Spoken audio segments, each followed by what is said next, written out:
कहानी की शुरुआत होती है एक युवा लड़के से जो सड़क किनारे शादी ब्याह का भविष्य बताने वाला ज्योतिषी बनकर अपना पहला दिन शुरू करता है। तभी एक लड़की उसके पास आती है और पूछती है, क्या मेरी और मेरे मंगेतर की शादी सच में सफल होगी?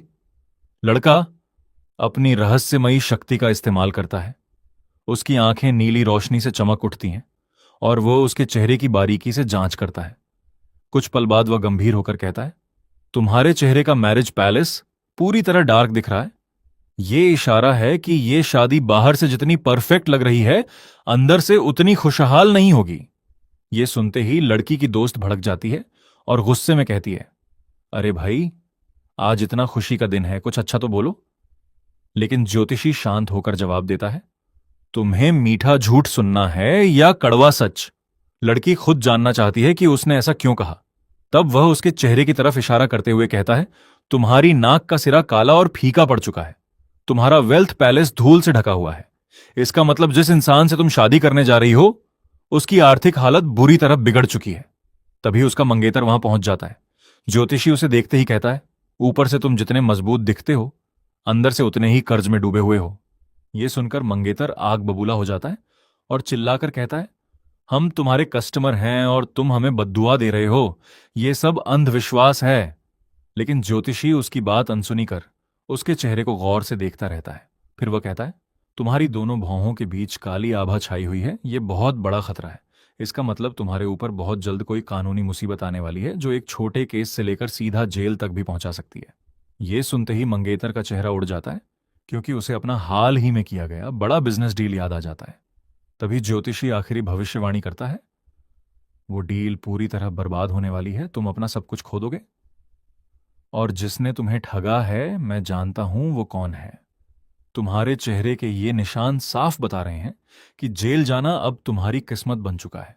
लड़की सदमे में अपने मंगेतर से पूछती है, क्या फॉर्च्यून टेलर ने जो कहा वो सच है? मंगेतर तुरंत बात को बकवास बताकर उसे नजरअंदाज करने के लिए कहता है, लेकिन लड़की जिद करके उसका बैग छीन लेती है। जैसे ही वह बैग खोलती है, अंदर 50 लाख का कर्ज का सर्टिफिकेट देखकर उसके पैरों तले जमीन खिसक जाती है। मंगेतर घबराकर सफाई देने लगता है, लेकिन उसकी दोस्त बीच में आकर उसे जोर से धक्का दे देती है। तभी पुलिस पहुंच जाती है और पूरा मामला अपने हाथ में ले लेती है, जबकि लड़की टूटकर वहीं खड़ी रह जाती है। उसी समय फॉर्च्यून टेलर के सिस्टम से नोटिफिकेशन आता है, पहला मिशन सफल। कहानी 3 दिन पहले चली जाती है, जहां एक डॉक्टर उसे बताता है कि उसके दिमाग में ब्रेन ट्यूमर है और उसके पास ज्यादा से ज्यादा सिर्फ 3 महीने की जिंदगी बची है। यह सुनकर उसकी दुनिया उजड़ जाती है और वह फूट फूट कर रो पड़ता है। तभी अचानक एक रहस्यमयी सिस्टम एक्टिव होता है और मैसेज देता है कि उसकी जिंदगी रीसेट करने का मिशन शुरू हो चुका है। सिस्टम बताता है कि अब से उसे रोज दोपहर 2 से 3 बजे तक मैरिज रजिस्ट्रेशन ऑफिस के बाहर बैठकर 3 लोगों का भविष्य बिल्कुल सही बताना होगा, तभी उसकी जिंदगी बढ़ेगी। कहानी फिर वर्तमान में लौटती है। तभी एक विशालकाय आदमी उसके सामने ढेर सारे पैसे रखकर अपनी शादी का भविष्य पूछता है। फॉर्च्यून टेलर उसका चेहरा देखकर कहता है, तुम्हारे चिल्ड्रन पैलेस की चमक बता रही है कि तुम्हें आज्ञाकारी और नेक संतान का सुख मिलेगा। आदमी खुशी से उछल पड़ता है और कहता है, बिल्कुल सही। पिछले महीने मेरे बेटे ने मुझे नई कार गिफ्ट की थी। वह गर्व से अपने बेटे की फोटो दिखाता है, लेकिन फोटो देखते ही फॉर्च्यून टेलर मन ही मन सोचता है, अच्छी जमीन पर किसी और की फसल उग गई है। आदमी घबराकर इसका मतलब पूछता है। फॉर्च्यून टेलर समझाता है कि उसके और उसकी पत्नी दोनों के चौकोर चेहरे और चौड़े जबड़े हैं, लेकिन बेटे के नयन नक्श बिल्कुल अलग, नुकीले और नाजुक हैं। वह कहता है कि यह समानता नहीं बल्कि बहुत बड़ा फर्क है। तभी आदमी को पड़ोसियों की पुरानी बातें याद आने लगती हैं, जब वे मजाक में कहते थे कि उसका बेटा किसी से भी नहीं मिलता। अचानक उसे एहसास होता है कि उसका बेटा सच में उसका नहीं हो सकता। वह जमीन पर गिर पड़ता है और फूट फूट कर रोने लगता है। उसी पल सिस्टम का दूसरा मिशन भी सफल हो जाता है। अब एक बुजुर्ग महिला और एक बूढ़ा आदमी उसके पास आते हैं। महिला मुस्कुराकर कहती है, बस हमारी शादी के बारे में कुछ शुभ बोल दो। लेकिन फॉर्च्यून टेलर उसके चेहरे को देखकर कहता है, तुम्हारी उभरी हुई गाल की हड्डियां, पतले होंठ और सनपाकू आंखें बता रही हैं कि तुम्हारे इरादे अच्छे नहीं हैं। तुम शादी नहीं, इस बूढ़े आदमी की संपत्ति हड़पने आई हो। महिला गुस्से से चिल्लाकर उसे झूठा कहती है, लेकिन फॉर्च्यून टेलर बूढ़े आदमी की तरफ देखकर कहता है, तुम्हारे माथे का प्रॉपर्टी पैलेस बता रहा है कि तुम अमीर परिवार से हो और कम से कम एक घर के मालिक हो, लेकिन अब उस पर काली आभा छा गई है, यानी कोई तुम्हारा घर छीनने वाला है। फिर वह सीधे महिला की तरफ उंगली उठाकर कहता है, ये तुमसे नकली शादी करके तुम्हारा घर अपने नाम करवाना चाहती है और फिर तुम्हें छोड़कर अपने बेटे के लिए वही घर खरीदेगी। महिला रोने लगती है और सब कुछ झूठ बताती है। तभी फॉर्च्यून टेलर उसकी बाईं भौं पर बने काले तिल की तरफ इशारा करके कहता है, इसे छल और धोखे का तिल कहते हैं। ऐसे लोग पहले भरोसा जीतते हैं और फिर लोगों को ठगते हैं। तुम पहली बार नहीं, कई बुजुर्गों के साथ यही खेल खेल चुकी हो। महिला घबराकर उस पर हमला करने दौड़ती है, लेकिन आसपास के लोग उसे पकड़ लेते हैं। बूढ़ा आदमी राहत की सांस लेते हुए जमीन पर बैठ जाता है और उसकी जान बचाने के लिए धन्यवाद देता है। तभी सिस्टम तीसरे मिशन की सफलता घोषित करता है। अगले ही पल इनाम का हिसाब आता है। उसकी जिंदगी में 30 दिन और जुड़ जाते हैं। साथ ही उसे 10 लाख की बड़ी नकद राशि भी मिलती है। वह राहत की सांस लेकर धीरे से कहता है, आखिरकार मैं बच गया। घड़ी देखकर वह ऐलान करता है कि आज का काम खत्म हो गया है। लेकिन भीड़ उसे रोकने लगती है। कोई एक और रीडिंग के लिए 1 लाख ऑफर करता है। वही लड़की जिसे उसने पहले बचाया था सीधे 5 लाख देने की बात कहती है। हर तरफ पैसों की बोलियां लगने लगती हैं। तभी काले सूट पहने गार्ड भीड़ हटाते हैं और एक रईस आदमी आगे आकर अपना परिचय वोंग जैन हुआ के रूप में देता है। वह सिर्फ एक रीडिंग के बदले 50 लाख वाली ब्लैक बैंक कार्ड उसके सामने रख देता है। पूरी भीड़ हैरान रह जाती है, लेकिन फॉर्च्यून टेलर शांत होकर कहता है, माफ कीजिए, आज का कोटा पूरा हो चुका है। अमीर आदमी बार बार समझाता है कि नियम बदले जा सकते हैं और रकम भी बढ़ाने को तैयार है, लेकिन फॉर्च्यून टेलर घड़ी देखकर कहता है, करीब 3 बज चुके हैं, अब मैं जा रहा हूं। वह अपना बैग उठाकर चला जाता है और करोड़ों का मालिक वहीं कार्ड हाथ में लिए खड़ा रह जाता है। भीड़ सोचती रह जाती है कि जिसने पूरी जिंदगी सबको पैसे से झुकाया, उसे पहली बार कोई ऐसा मिला जिसे खरीदा नहीं जा सकता। रात को फॉर्च्यून टेलर घर लौटकर गहरी नींद सो जाता है, लेकिन सोशल मीडिया पर उसका वीडियो आग की तरह फैल जाता है। करोड़ों लोग देखते हैं कि उसने 50 लाख का ऑफर ठुकरा दिया, जबकि उसी दिन उसकी तीनों भविष्यवाणियां सच साबित हो चुकी थीं। देखते ही देखते लोग उसे सिविल अफेयर्स ऑफिस का लेजेंडरी फॉर्च्यून टेलर कहने लगते हैं। बड़े बड़े इन्फ्लुएंसर और अमीर लोग उसे ढूंढने में करोड़ों खर्च करने को तैयार हो जाते हैं। तभी आधी रात को सिस्टम का नया नोटिफिकेशन आता है। इस बार मिशन है क्रिमिनल इन्वेस्टिगेशन बिल्डिंग के बाहर बैठकर टैरो कार्ड्स की मदद से मर्डर केस से जुड़े 3 लोगों का भविष्य पढ़ना और उनके राज खोलना। वह तुरंत सर्द रात में काले कपड़े पहनकर वहां पहुंच जाता है, अपना स्टॉल लगाता है और बोर्ड टांग देता है, murder case specialist tarot reading. तभी एक पुलिस ऑफिसर गुस्से में उसके पास आता है और चिल्लाता है, तुम्हें पता भी है ये कौन सी जगह है? ये कोई नाइट मार्केट नहीं है, अभी अपना सामान समेटो और निकलो। फॉर्च्यून टेलर थके हुए अंदाज में विनती करता है, बस 2 घंटे रुकने दीजिए, मैं किसी का रास्ता नहीं रोक रहा। लेकिन ऑफिसर साफ मना कर देता है और धमकी देता है कि अगर वह नहीं गया तो जबरदस्ती हटाया जाएगा। फॉर्च्यून टेलर अपनी जगह से हिलने से इनकार कर देता है। तभी दूसरा तेज तर्रार ऑफिसर और फिर एक सीनियर डिटेक्टिव बाहर आते हैं। मौका देखकर फॉर्च्यून टेलर कहता है, मेरे पास एक अहम सबूत है। डिटेक्टिव गंभीर होकर पूछता है, किस चीज का सबूत? वह शांत होकर जवाब देता है, अभी नहीं पता, क्योंकि मैंने अभी तक टैरो रीडिंग ही नहीं की। यह सुनते ही डिटेक्टिव को लगता है कि वह उनका मजाक उड़ा रहा है। वह गुस्से में उसे तुरंत वहां से जाने का आदेश देता है और बिना उसकी बात सुने वापस बिल्डिंग के अंदर चला जाता है। अचानक एक लग्जरी ब्लैक कार तेज ब्रेक की चीखती आवाज के साथ बिल्डिंग के सामने आकर रुकती है। उसमें से एक डरी हुई औरत बाहर निकलती है और भागते हुए पुलिस के पास पहुंचकर घुटनों के बल गिर जाती है। वह रोते हुए डिटेक्टिव की जैकेट पकड़कर गिड़गिड़ाने लगती है, प्लीज बताइए, मेरी बेटी मिली या नहीं? डिटेक्टिव उसे सहारा देकर उठाता है और समझाता है कि उनकी टीमें सीसीटीवी फुटेज खंगाल रही हैं और दूसरी टीम पूरे शहर में बच्ची की तलाश कर रही है। वह भरोसा दिलाता है कि कोई भी सुराग मिलते ही सबसे पहले उन्हें खबर दी जाएगी। तभी उसका पति गुस्से में पुलिस पर बरस पड़ता है। वह चिल्लाकर कहता है, 48 घंटे बीत चुके हैं। यही तो वो गोल्डन टाइम था जिसके बारे में आप लोग कहते थे। हर मिनट के साथ मेरी बेटी के जिंदा मिलने की उम्मीद खत्म होती जा रही है। तभी फॉर्च्यून टेलर आगे बढ़कर शांत आवाज में कहता है, अगर आप चाहें तो मैं मदद कर सकता हूं, बस एक टैरो कार्ड निकालिए। यह सुनते ही डिटेक्टिव भड़क जाता है और उसे डांटते हुए चुप रहने को कहता है। लेकिन बच्ची का पिता दौड़कर फॉर्च्यून टेलर के पास आता है और टूटे हुए दिल से कहता है, अगर तुम्हारे पास सच में कोई शक्ति है तो मेरी बेटी को ढूंढ दो, जितने पैसे मांगो दूंगा। फॉर्च्यून टेलर पैसों से इनकार करता है और कहता है, कार्ड्स को कट कीजिए और अपने बाएं हाथ से एक कार्ड निकालिए। पिता कार्ड निकालता है जिस पर नीले चांद के सामने 3 तलवारें बनी होती हैं। फॉर्च्यून टेलर कार्ड देखकर कहता है, ये रिवर्स 3 ऑफ स्वॉर्ड्स है। इसका मतलब है कि दर्द खत्म होने वाला है। उसी पल उसका सिस्टम एक्टिव होकर बच्ची के आसपास का माहौल स्कैन करने लगता है।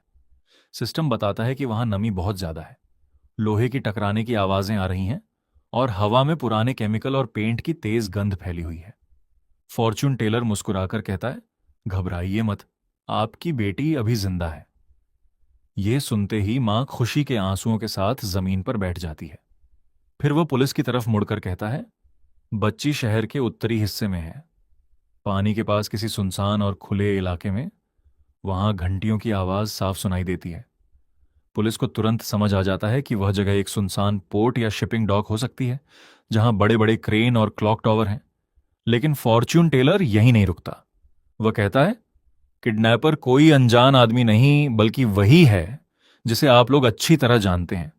उसके शरीर से पुराने पेंट की गंध आती है, क्योंकि वह हमेशा पेंट वाले माहौल में रहता है।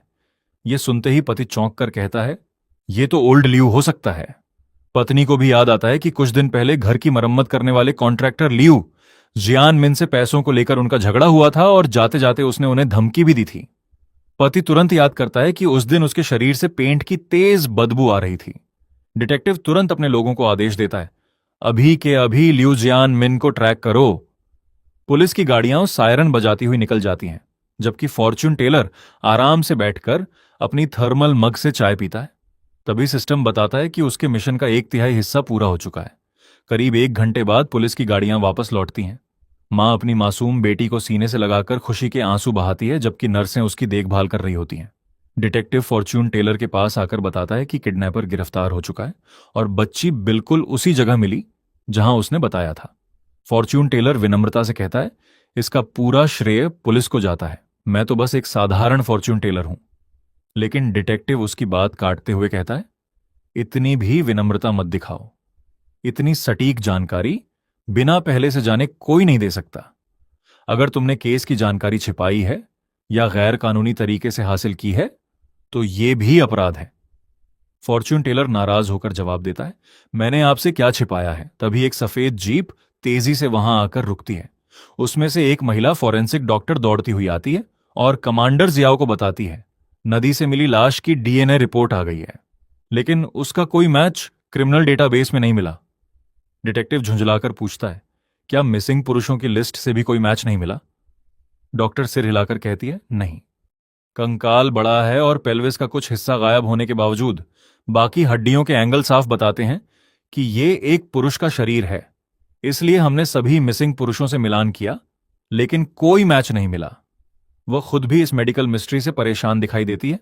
तभी फॉर्च्यून टेलर अचानक बोल पड़ता है, वो लाश किसी पुरुष की है ही नहीं। डॉक्टर और डिटेक्टिव दोनों चौंक जाते हैं। डॉक्टर पूछती है, मतलब वो महिला की लाश है? फॉर्च्यून टेलर शांत स्वर में कहता है, आपकी पूरी जांच गलत दिशा में चल रही है, इसलिए कोई मैच नहीं मिल रहा। फॉरेंसिक डॉक्टर शक भरी नजरों से उसे देखकर कहती है, हम साइंटिफिक फॉरेंसिक एनालिसिस करते हैं, अंदाजे नहीं लगाते। तीसरी, लंबर वर्टिब्रा और पेल्विक फ्रैगमेंट्स के सारे एंगल्स पुरुष की तरफ इशारा करते हैं। फॉर्च्यून टेलर हल्की मुस्कान के साथ कहता है, अगर आपको अपनी साइंस पर इतना भरोसा है तो एक टैरो कार्ड निकालिए, मैं साबित कर दूंगा कि मैं सही हूं और इस लाश का राज भी यहीं खुल जाएगा। डॉक्टर बिना यकीन के एक टैरो कार्ड निकालती है और उसके हाथ में टेम्परेंस इम्प्रेस का एक बेहद दुर्लभ वेरिएंट आ जाता है। फॉर्च्यून टेलर कार्ड को ध्यान से देखता है। उस कार्ड में एक प्रेग्नेंट एम्प्रेस बनी होती है, लेकिन उसका पेट बीच से फटा हुआ दिखाई देता है। उसका सिस्टम तुरंत एनालिसिस शुरू कर देता है और बताता है कि जिस लाश की बात हो रही है उसने कई सालों तक लगातार मेल हार्मोन्स लिए थे। फॉर्च्यून टेलर शांत होकर कहता है, यह विक्टिम लंबे समय से मेल हार्मोन्स ले रही थी, इसलिए उसकी हड्डियां असामान्य तरीके से बढ़ गईं और पूरा स्केलेटन पुरुष जैसा लगने लगा। फिर वह ऐसा खुलासा करता है कि सबकी सांसें अटक जाती हैं। यह कोई आम लड़की नहीं, बल्कि एक प्रोफेशनल एथलीट थी, और अगर मैं गलत नहीं हूं तो इसका इवेंट थ्रोइंग और ट्रैक एंड फील्ड था। अब तो डॉक्टर भी उसे घूरने लगती है। फॉर्च्यून टेलर आगे कहता है, एम्प्रेस कार्ड मां बनने का प्रतीक है, यानी मर्डर से ठीक पहले या तो इसका एबॉर्शन हुआ था या फिर इसने हाल ही में बच्चे को जन्म दिया था। डॉक्टर तुरंत बोल पड़ती है, ये नामुमकिन है, बॉडी में यूटेरस ही नहीं है।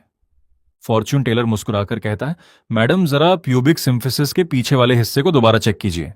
अगर वहां पुराना गड्ढा मिला तो समझिए पहले डिलीवरी हो चुकी थी, और अगर वहीं ताजा फटने के निशान मिले तो हाल ही में अबॉर्शन हुआ है। डॉक्टर कुछ पल सोचती है और फिर डिटेक्टिव से मॉर्ग दोबारा चेक करने की परमिशन मांग लेती है। कमांडर जियाओ फॉर्च्यून टेलर को घूरते हुए कहता है, अगर तुम गलत निकले तो आज रात तुम्हें यहीं से जाने नहीं दूंगा। लेकिन फॉर्च्यून टेलर बिना घबराए टैरो कार्ड्स उसकी तरफ बढ़ा देता है। तभी सिस्टम बताता है कि डॉक्टर की रीडिंग के साथ उसका 2/3 मिशन पूरा हो चुका है। फॉर्च्यून टेलर मुस्कुराकर कहता है, कमांडर, आज की आखिरी रीडिंग फ्री है। जियाओ हंसते हुए कहता है, मेरे दिल में कोई प्रॉब्लम नहीं है। फॉर्च्यून टेलर हल्की मुस्कान के साथ जवाब देता है, भाई, इंसान और मोबाइल में एक चीज कॉमन होती है, दोनों के अंदर बहुत कुछ छुपा होता है, बस पासवर्ड सही होना चाहिए। आसपास खड़े कुछ पुलिस वाले भी हल्का सा मुस्कुरा देते हैं। उधर रात के करीब 12 बज रहे होते हैं, तभी डॉक्टर का फोन आता है। वो घबराई हुई आवाज में बताती है, तुम्हारी सारी बातें सही थीं। प्यूबिक सिम्फिसिस पर वही निशान मिले हैं और टेस्ट्स में टेस्टोस्टेरोन भी मिला है। कमांडर जियाओ की आंखें फैल जाती हैं। डॉक्टर आगे बताती हैं कि उन्हें 3 महीने पहले गायब हुई एक शॉटपुट एथलीट की फाइल भी मिल गई है। अब केस की दिशा पूरी तरह बदल चुकी थी। कमांडर गंभीर होकर कहता है, मतलब अब हमारे सामने 2 केस हैं, एक किडनैपिंग और दूसरा मर्डर। अब उसे भी मानना पड़ता है कि बाहर बैठा ये लड़का एक भी भविष्यवाणी गलत नहीं कर रहा। वह घड़ी देखता है, रात का 1 बजने वाला होता है। फॉर्च्यून टेलर मुस्कुराकर कहता है, कमांडर, आपके पास सिर्फ 5 मिनट बचे हैं। अगर अपने दिल की सबसे बड़ी गांठ खोलनी है तो अभी कार्ड निकाल लीजिए। तभी अचानक सड़क पर एक सफेद कार रॉकेट की स्पीड से आती है, कंट्रोल खो देती है और हवा में उछलकर उनके सामने जोरदार धमाके के साथ पलट जाती है। कमांडर तुरंत चिल्लाता है, सब लोग रेस्क्यू करो। पुलिस वाले आग बुझाने दौड़ पड़ते हैं।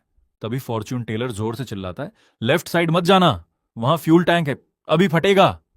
एक ऑफिसर उसकी बात अनसुनी करके वहीं पहुंच जाता है। अगले ही सेकंड ऐसा धमाका होता है कि पूरा इलाका हिल जाता है। बेचारा ऑफिसर हवा में ऐसे उड़ता है जैसे किसी ने उसे फ्री में स्पेस मिशन पर भेज दिया हो। बाकी पुलिस वाले तुरंत पीछे हट जाते हैं। एम्बुलेंस पहुंचती है और घायल ऑफिसर को ले जाती है। कमांडर अब फॉर्च्यून टेलर को बिल्कुल अलग नजरों से देखने लगता है। उसे समझ आ जाता है कि ये कोई ढोंगी नहीं है। घड़ी में समय खत्म होने वाला होता है। कमांडर आखिरकार टैरो कार्ड उठाता है। कार्ड निकलता है, रिवर्स जस्टिस। सिस्टम तुरंत उसका मतलब बताता है, बिगड़ी हुई इंसाफ की कहानी और अंदर छुपा गहरा विश्वासघात। फॉर्च्यून टेलर सीधे कमांडर की आंखों में देखकर कहता है, आपकी सर्विस पिस्टल से आज भी एक गोली गायब है। कमांडर का चेहरा सफेद पड़ जाता है। फॉर्च्यून टेलर आगे कहता है, 3 साल पहले एंटी ड्रग ऑपरेशन में आपका अंडरकवर इन्फॉर्मर मारा गया था। आप आज तक यही समझते रहे कि ड्रग माफिया ने उसे बेनकाब किया, लेकिन असली गद्दार कोई और था। कमांडर कांपती आवाज में पूछता है, कौन? फॉर्च्यून टेलर बिल्डिंग की तरफ उंगली उठाकर कहता है, जिसने जानकारी लीक की और जिसने वो आखिरी गोली चलाई, वो इसी बिल्डिंग के अंदर मौजूद है और उसकी गन में आज भी वही एक गोली कम है।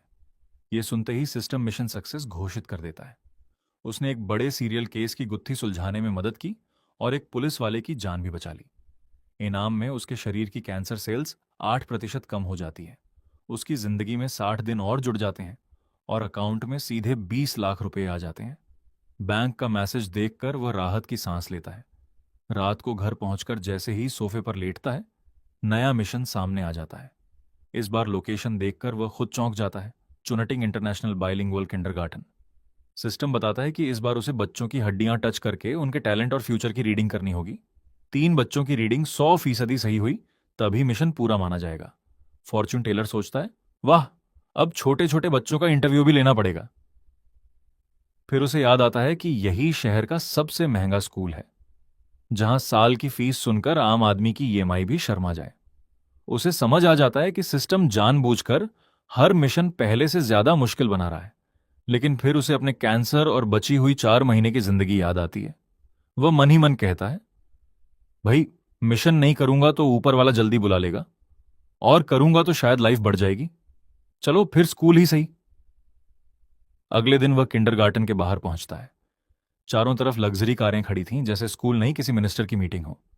वह अपना गत्ते का बोर्ड लगाता है, बच्चों का टैलेंट और फ्यूचर प्रेडिक्शन। तभी 2 सिक्योरिटी गार्ड डंडे लेकर उसकी तरफ आते हैं। एक गार्ड गुस्से में पूछता है, ओए, यहां क्या कर रहे हो? फॉर्च्यून टेलर मुस्कुराकर कहता है, भाई सड़क किनारे ईमानदारी से बिजनेस कर रहा हूं, जीएसटी भी नहीं मांग रहा। गार्ड भड़क कर कहता है, ये प्राइवेट स्कूल है, यहां कोई स्टॉल नहीं लगेगा, अभी सामान उठाओ और निकलो।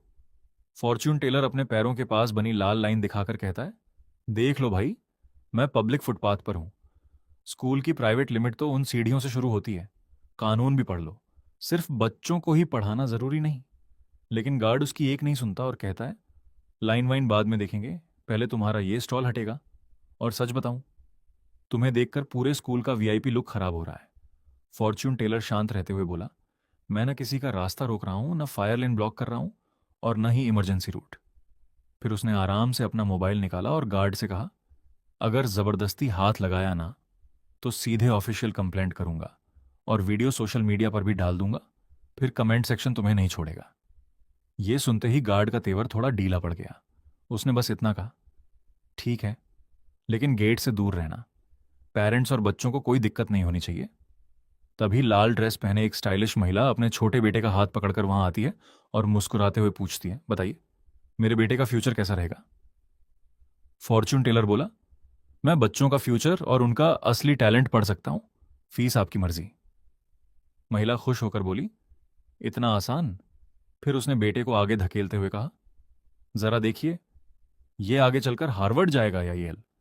हमने तो अभी से उसकी पढ़ाई के लिए करोड़ों का फंड बना रखा है। तभी बच्चा चिल्लाया, मुझे हार्वर्ड नहीं, मीट खाना है। आसपास खड़े लोग हंसी रोकने लगे। फॉर्च्यून टेलर ने उसका हाथ पकड़कर बोन रीडिंग शुरू की और मुस्कुराकर बोला, हार्वर्ड और येल दोनों भूल जाइए।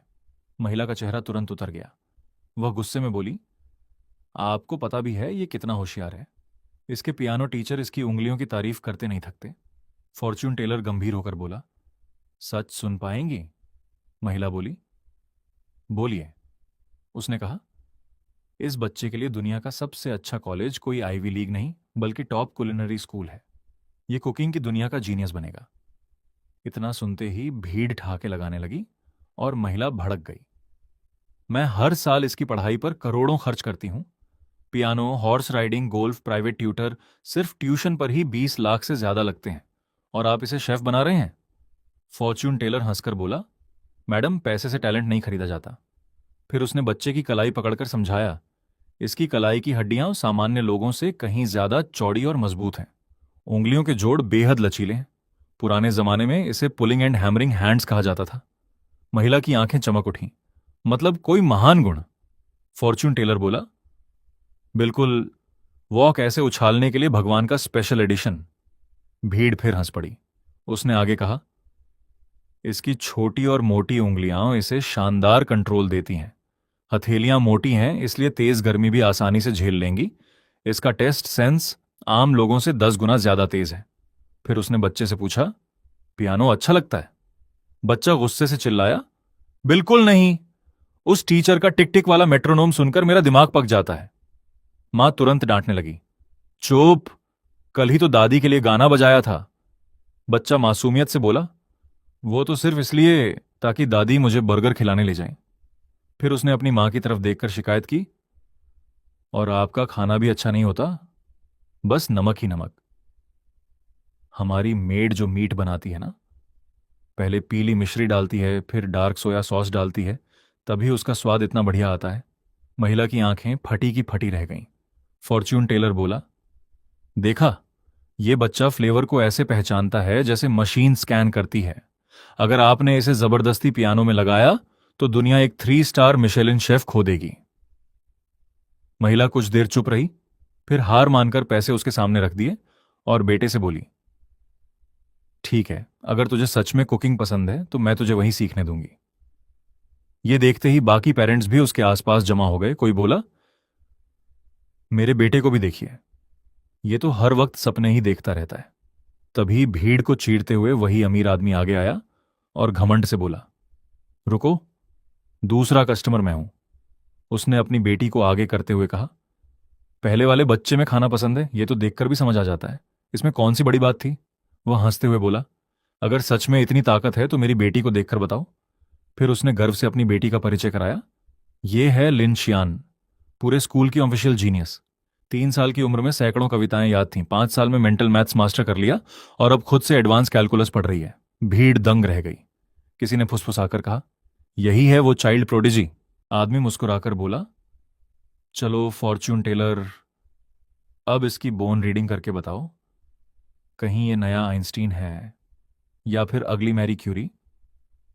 फॉर्च्यून टेलर बिना कुछ बोले बच्ची के सिर पर हाथ रखता है। सिस्टम तुरंत उसके दिमाग और हड्डियों का स्कैन शुरू कर देता है। कुछ सेकंड बाद रिजल्ट देखकर उसके चेहरे की मुस्कान गायब हो जाती है। रिपोर्ट बता रही थी कि बच्ची के शरीर का विकास कुपोषण और लगातार मानसिक दबाव की वजह से रुक गया है।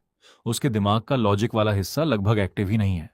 वह अपनी समझ से नहीं बल्कि डर और लगातार रटाई की वजह से सब कुछ याद रखती है। सिस्टम साफ लिखता है, ये कोई जीनियस नहीं बल्कि अपने माँ बाप के दबाव में याद करने वाली मशीन बना दी गई एक मासूम बच्ची है। वो अमीर आदमी घमंड से हंसते हुए बोला, क्या हुआ, अब चुप क्यों हो गए? मेरी बेटी की हड्डियों की क्वालिटी समझ नहीं आई क्या? फॉर्च्यून टेलर ने उसकी तरफ सीधी नजर डालकर ऐसा जवाब दिया कि पूरा माहौल जम गया। तुम्हारी बेटी कोई जीनियस नहीं है, वो सिर्फ एक ऐसी बच्ची है जिसे जबरदस्ती जीनियस बनने की एक्टिंग करवाई जा रही है। यह सुनते ही भीड़ से जोर की सांसें निकल गईं। छोटी बच्ची ने भी चौंक कर उसकी तरफ देखा, जैसे पहली बार किसी ने उसका छुपा हुआ दर्द पहचान लिया हो। पिता तुरंत बोला, चलो बेटा, इन्हें अपनी टैलेंट दिखाओ। उसने बेटी को एक बेहद मुश्किल क्लासिकल कविता सुनाने को कहा। बच्ची चेहरे पर जबरदस्ती की मुस्कान लाकर मशीन की तरह बिना रुके पूरी कविता सुनाने लगी। उसकी स्पीड और याददाश्त देखकर लोग दंग रह गए। तभी फॉर्च्यून टेलर ने आगे बढ़कर उसकी पेशानी पर हल्की सी उंगली रखी और कहा, बस अब और नहीं। फिर वह पिता की तरफ मुड़कर बोला, इसे एक भी शब्द का मतलब नहीं पता, यह सिर्फ आवाजें याद करती हैं और रिकॉर्डर की तरह दोहराती है। पिता गुस्से में बोला, तो क्या हुआ, ऐसी मेमोरी भी तो भगवान का गिफ्ट है। फॉर्च्यून टेलर ने शांत आवाज में कहा, गिफ्ट है, लेकिन इसकी कीमत बहुत भारी है। उसने बच्ची की उंगलियां दिखाईं। उन पर दांतों के निशान और छोटे छोटे घाव साफ दिखाई दे रहे थे। फिर उसने उसके सिर के पीछे की हड्डियों की तरफ इशारा करते हुए कहा, इसका बोन स्ट्रक्चर बता रहा है कि यह बच्ची अंदर से टूट चुकी है। इसे हर समय खुद पर शक रहता है। इसे हर हाल में दूसरों की तारीफ चाहिए, क्योंकि यह हमेशा डर में जीती है। फिर उसने बच्ची की आंखों में देखते हुए कहा, मैंने तुम्हारी नजरों में अपने पापा के लिए प्यार नहीं देखा, सिर्फ डर देखा है। तुम रात को इसलिए नहीं सो पाती क्योंकि तुम्हें डर लगता है कि कहीं एक शब्द भी गलत ना बोल दो। इतना सुनते ही बच्ची फूट फूट कर रोने लगी। फॉर्च्यून टेलर आगे बोला, तुम्हें डर है कि गलती हुई तो फिर तुम्हें उस बिना खिड़की वाले स्टडी रूम में बंद कर दिया जाएगा। अब बच्ची पूरी तरह टूट गई। पिता गुस्से से चिल्लाया, बकवास बंद करो। उसने बेटी का हाथ पकड़कर उसे घसीटना चाहा और बोला, इस पागल की बात मत सुनो। लेकिन तभी बच्ची जोर जोर से चीखने लगी। वह जमीन पर गिर गई और रोते रोते वही कविता दोहराने लगी जो उसे जबरदस्ती याद करवाई गई थी। उसकी हालत देखकर पूरे माहौल में सन्नाटा छा गया। वह लगातार रोते हुए चिल्ला रही थी, मुझे अब और याद नहीं करना, एको पापा प्लीज मुझे मत मारो। यह सुनते ही पिता का चेहरा शर्म से झुक गया। वह घबरा कर बोला, मैंने ऐसा कुछ नहीं किया। लेकिन उसकी आवाज में आत्मविश्वास नहीं था। फॉर्च्यून टेलर गंभीर होकर बोला, इसे जितनी जल्दी हो सके साइकेट्रिस्ट के पास ले जाइए। अभी इलाज हो गया तो बच जाएगी, लेकिन 2 साल और ऐसे ही चला तो इसका दिमाग पूरी तरह टूट जाएगा। तब इसकी ये नकली जीनियस वाली इमेज भी खत्म हो जाएगी और ये हाई आईक्यू होने के बावजूद मानसिक रूप से बुरी तरह टूट जाएगी। पिता की आंखों से आंसू निकल पड़े। उसने बेटी को सीने से लगाया, बार बार माफी मांगी और उसे गोद में उठाकर वहां से चला गया। तभी सिस्टम का नोटिफिकेशन आया, आज की 3 में से 2 रीडिंग सफल। तभी एक और लग्जरी कार आकर रुकती है। उसमें से बेहद रौबदार और अमीर दिखने वाली एक बुजुर्ग महिला उतरती है। भीड़ में फुसफुसाहट शुरू हो जाती है, अरे ये तो शिन ग्रुप की चेयरपर्सन है। सिस्टम भी तुरंत स्कैन करके बताता है कि उनके अंदर ताकत और अधिकार की बेहद शक्तिशाली आभा है। दादी मुस्कुराकर पूछती हैं, क्या तुम्हारे पास आज की आखिरी रीडिंग बची है? फॉर्च्यून टेलर सिर हिलाकर कहता है, हां, आखिरी कस्टमर आप हैं। वह अपने पोते को आगे लाकर पूछती है, बताओ क्या यह भविष्य में हमारा पूरा बिजनेस संभाल पाएगा? फॉर्च्यून टेलर कहता है, पहले इसकी बोन रीडिंग करनी होगी। तभी सिक्योरिटी वाले बीच में आते हैं, लेकिन दादी हाथ उठाकर उन्हें रोक देती हैं। फॉर्च्यून टेलर बच्चे के सिर पर हाथ रखता है, उसकी आंखें लाल चमकने लगती हैं और सिस्टम स्कैन शुरू कर देता है। कुछ सेकंड बाद रिजल्ट आता है, लीडरशिप 0, जिम्मेदारी 0, लेकिन पैसा उड़ाने की talent full marks. Fortune teller उसकी हथेली भी देखता है और आखिर में गंभीर होकर कहता है, ये बच्चा आपका बिजनेस संभालने के लिए बिल्कुल फिट नहीं है, बल्कि अगर इसे चेयरमैन बना दिया तो यही आपकी पूरी दौलत खत्म कर देगा। दादी का चेहरा सख्त हो जाता है। कोई वजह? फॉर्च्यून टेलर उसके हाथ की तरफ इशारा करके कहता है, देखिए, इसकी लंबी उंगलियां और पतली हथेली फिजियोग्नॉमी में वेल्थ लीकिंग हैंड कहलाती हैं। यानी पैसा इसके हाथ में वैसे ही टिकेगा जैसे छलनी में पानी। पुराने लोग कहते थे, सोना भी इसके हाथ से बिना आवाज किए निकल जाएगा। फिर उसने बच्चे के माथे की तरफ इशारा किया। यहां की हड्डियां ऊंची और चमकदार हैं, इसका मतलब ये आजाद रूह है। इसे ऑफिस में बैठाकर फाइलें साइन करवाना सबसे बड़ी गलती होगी। 10 साल के अंदर ये पूरा ग्रुप बेच देगा, सिर्फ इसलिए कि दुनिया घूम सके। हो सकता है अंटार्कटिका में पेंगुइन देखने चला जाए, या किसी दिन बोले कि मंगल ग्रह देखने का मन है। भीड़ हंसी रोक नहीं पाई, लेकिन दादी के चेहरे पर चिंता साफ दिखाई देने लगी। उन्होंने घबराकर पूछा, क्या सच में इतना निकम्मा निकलेगा? फॉर्च्यून टेलर मुस्कुराकर बोला, निकम्मा नहीं, बस बिजनेस के लिए नहीं बना। इसकी असली ताकत नई जगहें, नई चीजें और दुनिया एक्सप्लोर करना है। अगर आपकी 3 पीढ़ियों की कमाई इतनी है कि खत्म ही नहीं होगी, तो इसे दुनिया घूमने दीजिए। यकीन मानिए, ये चेयरमैन नहीं, दुनिया का टॉप क्लास एक्सप्लोरर बनेगा। दादी प्यार से अपने पोते की तरफ देखकर पूछती हैं, बेटा, सच सच बताओ, चेयरमैन बनना चाहते हो? बच्चा मासूमियत से पूछता है, चेयरमैन बनूंगा तो शेर का शिकार कर पाऊंगा। दादी बोली, नहीं। बच्चा तुरंत बोला, तो मुझे नहीं बनना, मुझे अफ्रीका जाना है, अंटार्कटिका भी, और बड़ा होकर मंगल ग्रह भी देखना है। किंडरगार्टन में बैठ बैठकर पढ़ाई करते करते बोर हो गया हूं। दादी जोर से हंस पड़ी। अच्छा, तो हमारा असली वेल्थ स्पेंडर यही है। फिर गर्व से बोली, हमारे परिवार ने 3 पीढ़ियों में इतना साम्राज्य बनाया है कि अगर ये पूरी दुनिया घूम भी ले तब भी खत्म नहीं होगा। दौलत बच्चों की खुशी के लिए होती है, तिजोरी में सड़ाने के लिए नहीं। उन्होंने फॉर्च्यून टेलर की तरफ देखकर कहा, आज तक किसी की हिम्मत नहीं हुई कि मेरे पोते को मेरे सामने पैसा उड़ाने वाला कह सके। तुम पहले इंसान हो जिसने सच बोलने की हिम्मत दिखाई। उन्होंने अपने बॉडीगार्ड को इशारा किया। बॉडीगार्ड तुरंत एक एक्सक्लूसिव ब्लैक कार्ड निकालकर फॉर्च्यून टेलर की तरफ बढ़ा दिया। उसने कहा, मैडम की तरफ से इनाम, और आज के बाद शिन फैमिली का नाम तुम्हारी ढाल होगा। लेकिन फॉर्च्यून टेलर मुस्कुराया, अपना बोर्ड मोड़ने लगा और बोला, माफ कीजिए, आज का टाइम खत्म हो गया। काम के घंटे पूरे तो इनाम भी कल सही। इतना कहकर उसने करोड़ों की ब्लैक कार्ड लेने से भी साफ मना कर दिया। भीड़ बस उसे जाती हुई देखती रह गई। दादी हैरान रह गई। करोड़ों की ब्लैक कार्ड सामने थी, लेकिन फॉर्च्यून टेलर बिना पीछे देखे आराम से अपना बैग उठाकर चल पड़ा। उसने मुस्कुराते हुए कहा, आज की तीनों रीडिंग पूरी हो चुकी हैं, टाइम खत्म मतलब काम खत्म। फिर हल्के मजाक में बोला, ओवर टाइम करूंगा तो ऊपर वाला भी एक्स्ट्रा टैक्स काट लेगा। भीड़ हंस पड़ी। उसने आगे कहा, जरूरत से ज्यादा पैसा कभी कभी कर्मों का लोन बन जाता है, और भाई मुझे ईएमआई नहीं भरनी। इतना कहकर उसने हाथ हिलाया और निकल गया। दादी झुककर अपना ब्लैक कार्ड उठाती हैं और मुस्कुराते हुए धीरे से कहती हैं, ये लड़का जितना रहस्यमयी है उतना ही दिलचस्प भी। उधर फॉर्च्यून टेलर घर पहुंचकर आराम से खाना खाता है, लेकिन जैसे ही फोन खोलता है उसकी आंखें फटी की फटी रह जाती हैं। सोशल मीडिया पर वही ट्रेंड कर रहा था, हर जगह हेडलाइन चल रही थी, करोड़ों ठुकराने वाला लेजेंडरी फॉर्च्यून टेलर। तभी अचानक फोन बजता है। दूसरी तरफ डिटेक्टिव श्याओ होता है। वह गंभीर आवाज में कहता है, कुछ दिनों तक ज्यादा इधर उधर मत घूमना। बड़े बड़े पुलिस अफसर तुम्हें ढूंढ रहे हैं और शिन फैमिली भी अपनी पूरी ताकत लगा चुकी है। फॉर्च्यून टेलर थोड़ा घबराकर पूछता है, मैंने कोई कानून तो नहीं तोड़ा? डिटेक्टिव हंसकर कहता है, अरे नहीं भाई, इस बार तू ट्रेंड गलत वजह से नहीं हुआ। तेरी चेतावनी की वजह से हमारे एक ऑफिसर की टांग कटने से बच गई। अगर कभी कोई दिक्कत आए तो सीधे मुझे कॉल करना। कॉल खत्म होते ही सिस्टम का नया नोटिफिकेशन आ जाता है। अगला मिशन, सुबह 9 से 11 बजे तक एंटीक मार्केट में 3 लोगों की रीडिंग करनी है और इस बार नकली और असली खजानों की पहचान करनी होगी। अगली सुबह फॉर्च्यून टेलर तैयार होकर शीशे में खुद को देखकर मुस्कुराता है, चलो भाई, आज किस्मत नहीं बर्तन चमकाने हैं। ठीक 9 बजे वो भीड़भाड़ वाले एंटीक मार्केट के ईस्ट गेट पर पहुंच जाता है। नीला कपड़ा बिछाकर बोर्ड लगा देता है, अगर मेरी रीडिंग गलत निकली तो एंटीक की जांच बिल्कुल फ्री। मार्केट में हर तरफ पुराने खिलाड़ी अखरोट घुमाते हुए घूम रहे थे, कैमरे लेकर कंटेंट क्रिएटर भी लाइव कर रहे थे। तभी बगल वाले स्टॉल का गंजा दुकानदार ताना मारते हुए बोला, ओ भाई, रास्ता भटक गया क्या? नौकरी वोकरी नहीं मिली? फॉर्च्यून टेलर मुस्कुराकर बोला, रास्ता नहीं भटका, पैसा कमाने आया हूं। बूढ़ा दुकानदार जोर से हंस पड़ा। 20 साल से एंटीक बेच रहा हूं और तू लिखाई देखकर एंटीक पहचानेगा?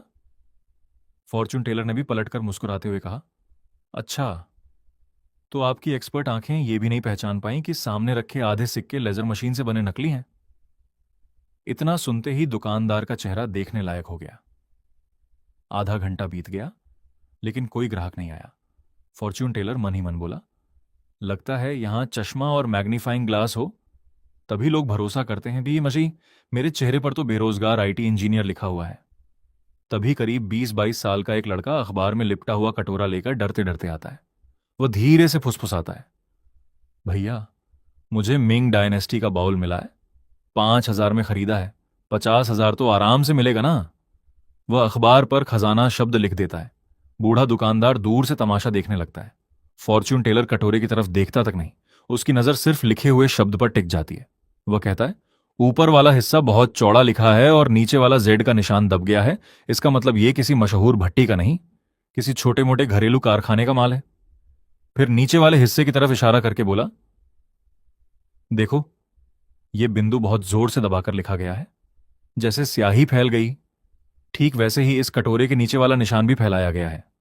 असली नहीं, जेड पाउडर और गोंद से बनाया गया नकली मार्क है। लड़का तुरंत विरोध करता है, नहीं, मैंने खुद देखा था, नीचे मिंग डायनेस्टी का मार्क है, घिसा हुआ भी लग रहा था। फॉर्च्यून टेलर हंसते हुए बोला, घिसा नहीं, सैंडपेपर से घिसा गया है, नया माल है भाई। लड़का गुस्से में बोला, छुए बिना कैसे बता दिया?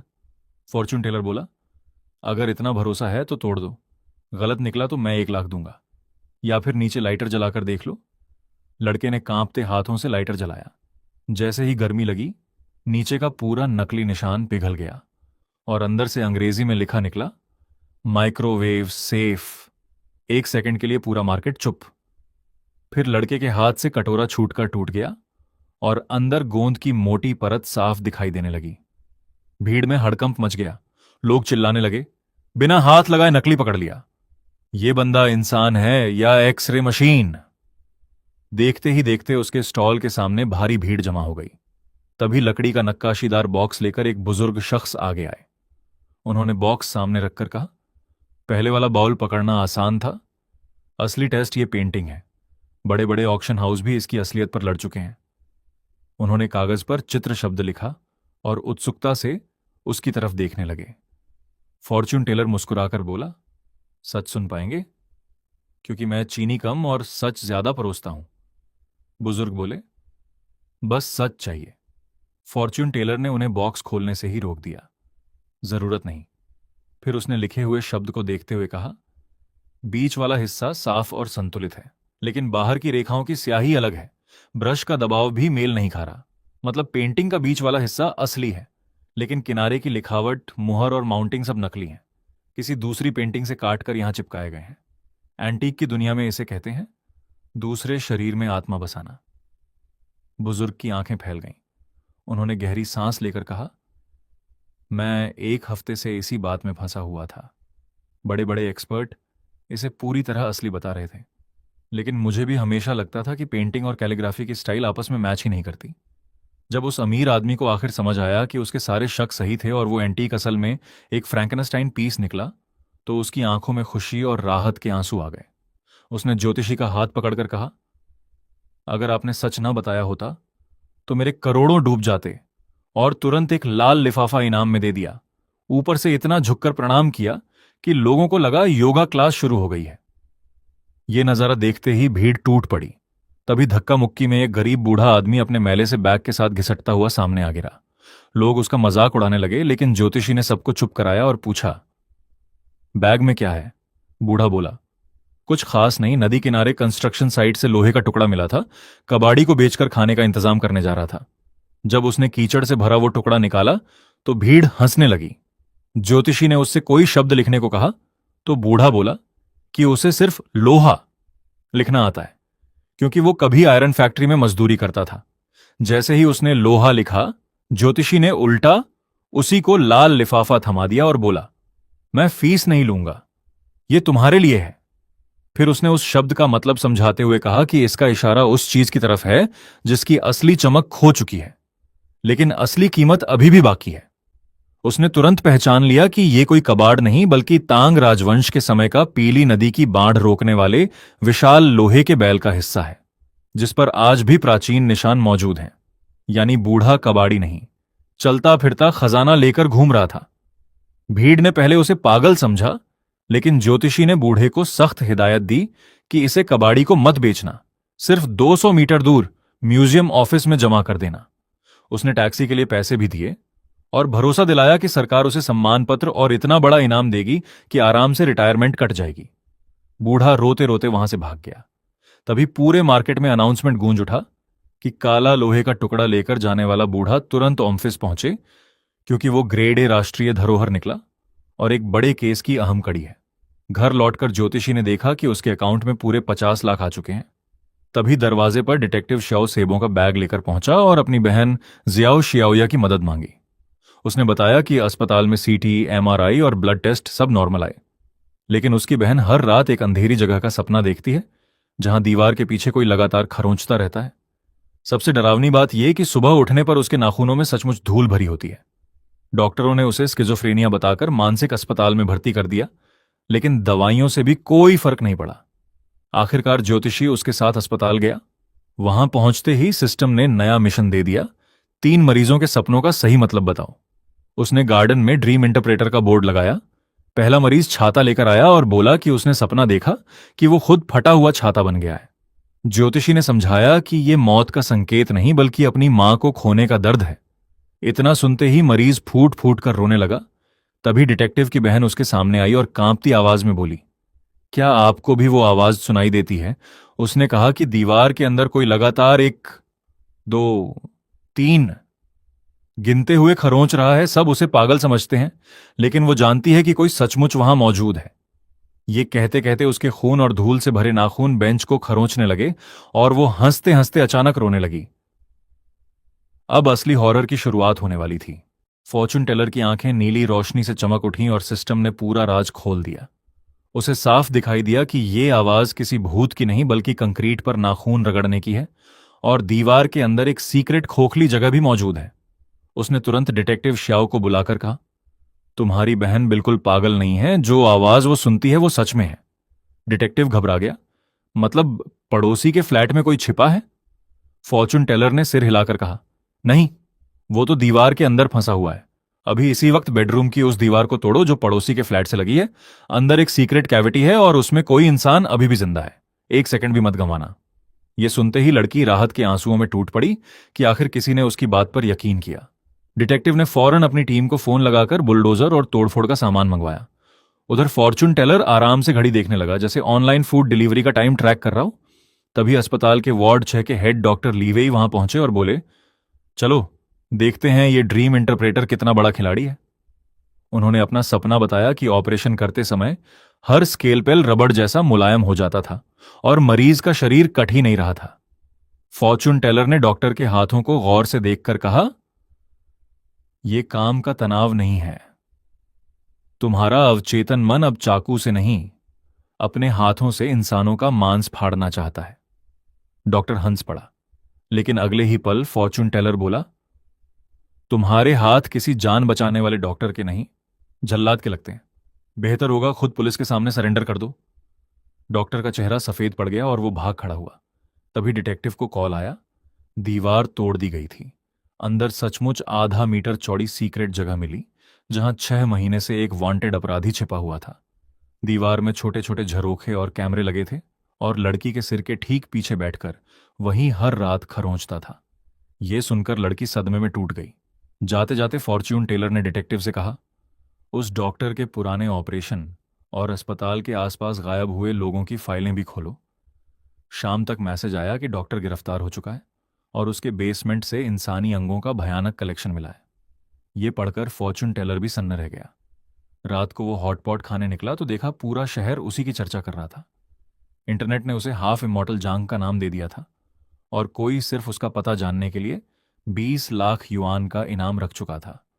वो बड़बड़ाया, इतनी फेम तो एग्जाम के रिजल्ट से पहले भी नहीं चाहिए थी। तभी सिस्टम ने नया मिशन दे दिया। स्टारलाइट मीडिया टॉवर के नीचे रात 9 से 11 बजे तक इंटरनेट सेलिब्रिटीज की ब्यूटी, किस्मत और करियर की रेटिंग करनी है। उसने सोचा, वाह, अब मुझे 100 फिल्टर और 200 प्लास्टिक सर्जरी वाले लोगों की सच्चाई बतानी है। सिस्टम को मेरी दुश्मनी पक्की है। जैसे ही वो बैठा, करोड़ों फॉलोअर्स वाली एक मशहूर इन्फ्लुएंसर बॉडीगार्ड्स के साथ आई और बोली, मेरी खूबसूरती को 10 में से कितने नंबर दोगे? सिस्टम स्कैन होते ही फॉर्चून टेलर ने ठंडे अंदाज में जवाब दिया, सिर्फ 2। वो गुस्से से कांप उठी, लेकिन फॉर्चून टेलर बोला, एक एक्स्ट्रा नंबर सिर्फ इसलिए दिया ताकि तुम्हारा घमंड ज्यादा ना बढ़े। फिर उसने उसकी 3 बार हुई जॉ सर्जरी, टेढ़ी नाक, फिलर्स, माइग्रेन और असली उम्र 42 साल तक बता दी।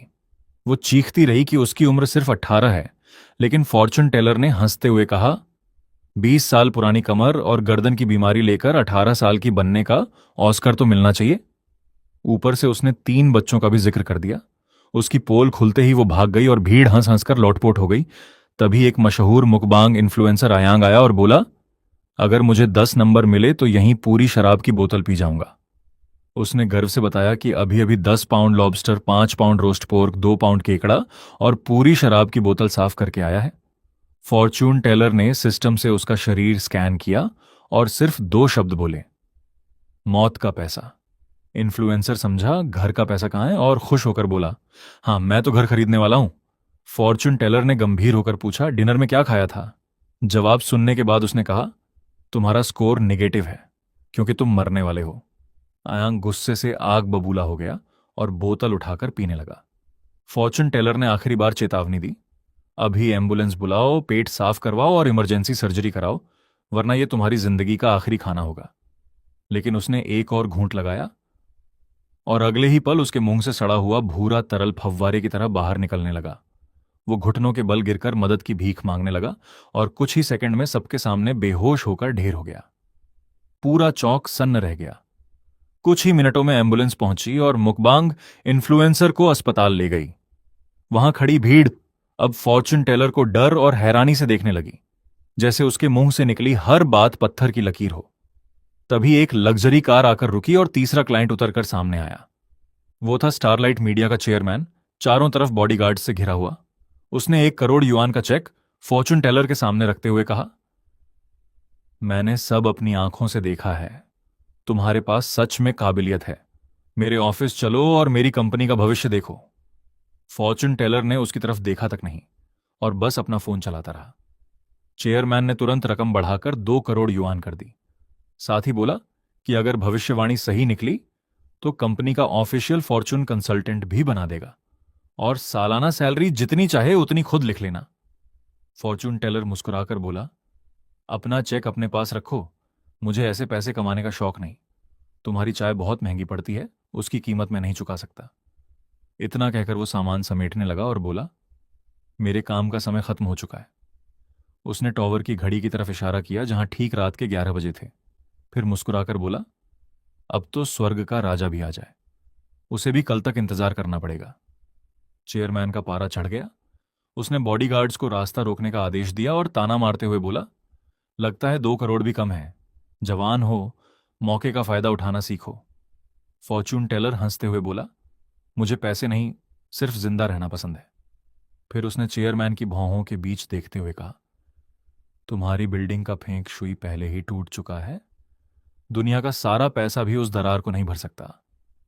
चेयरमैन गुस्से में पूछ बैठा, इसका मतलब क्या है?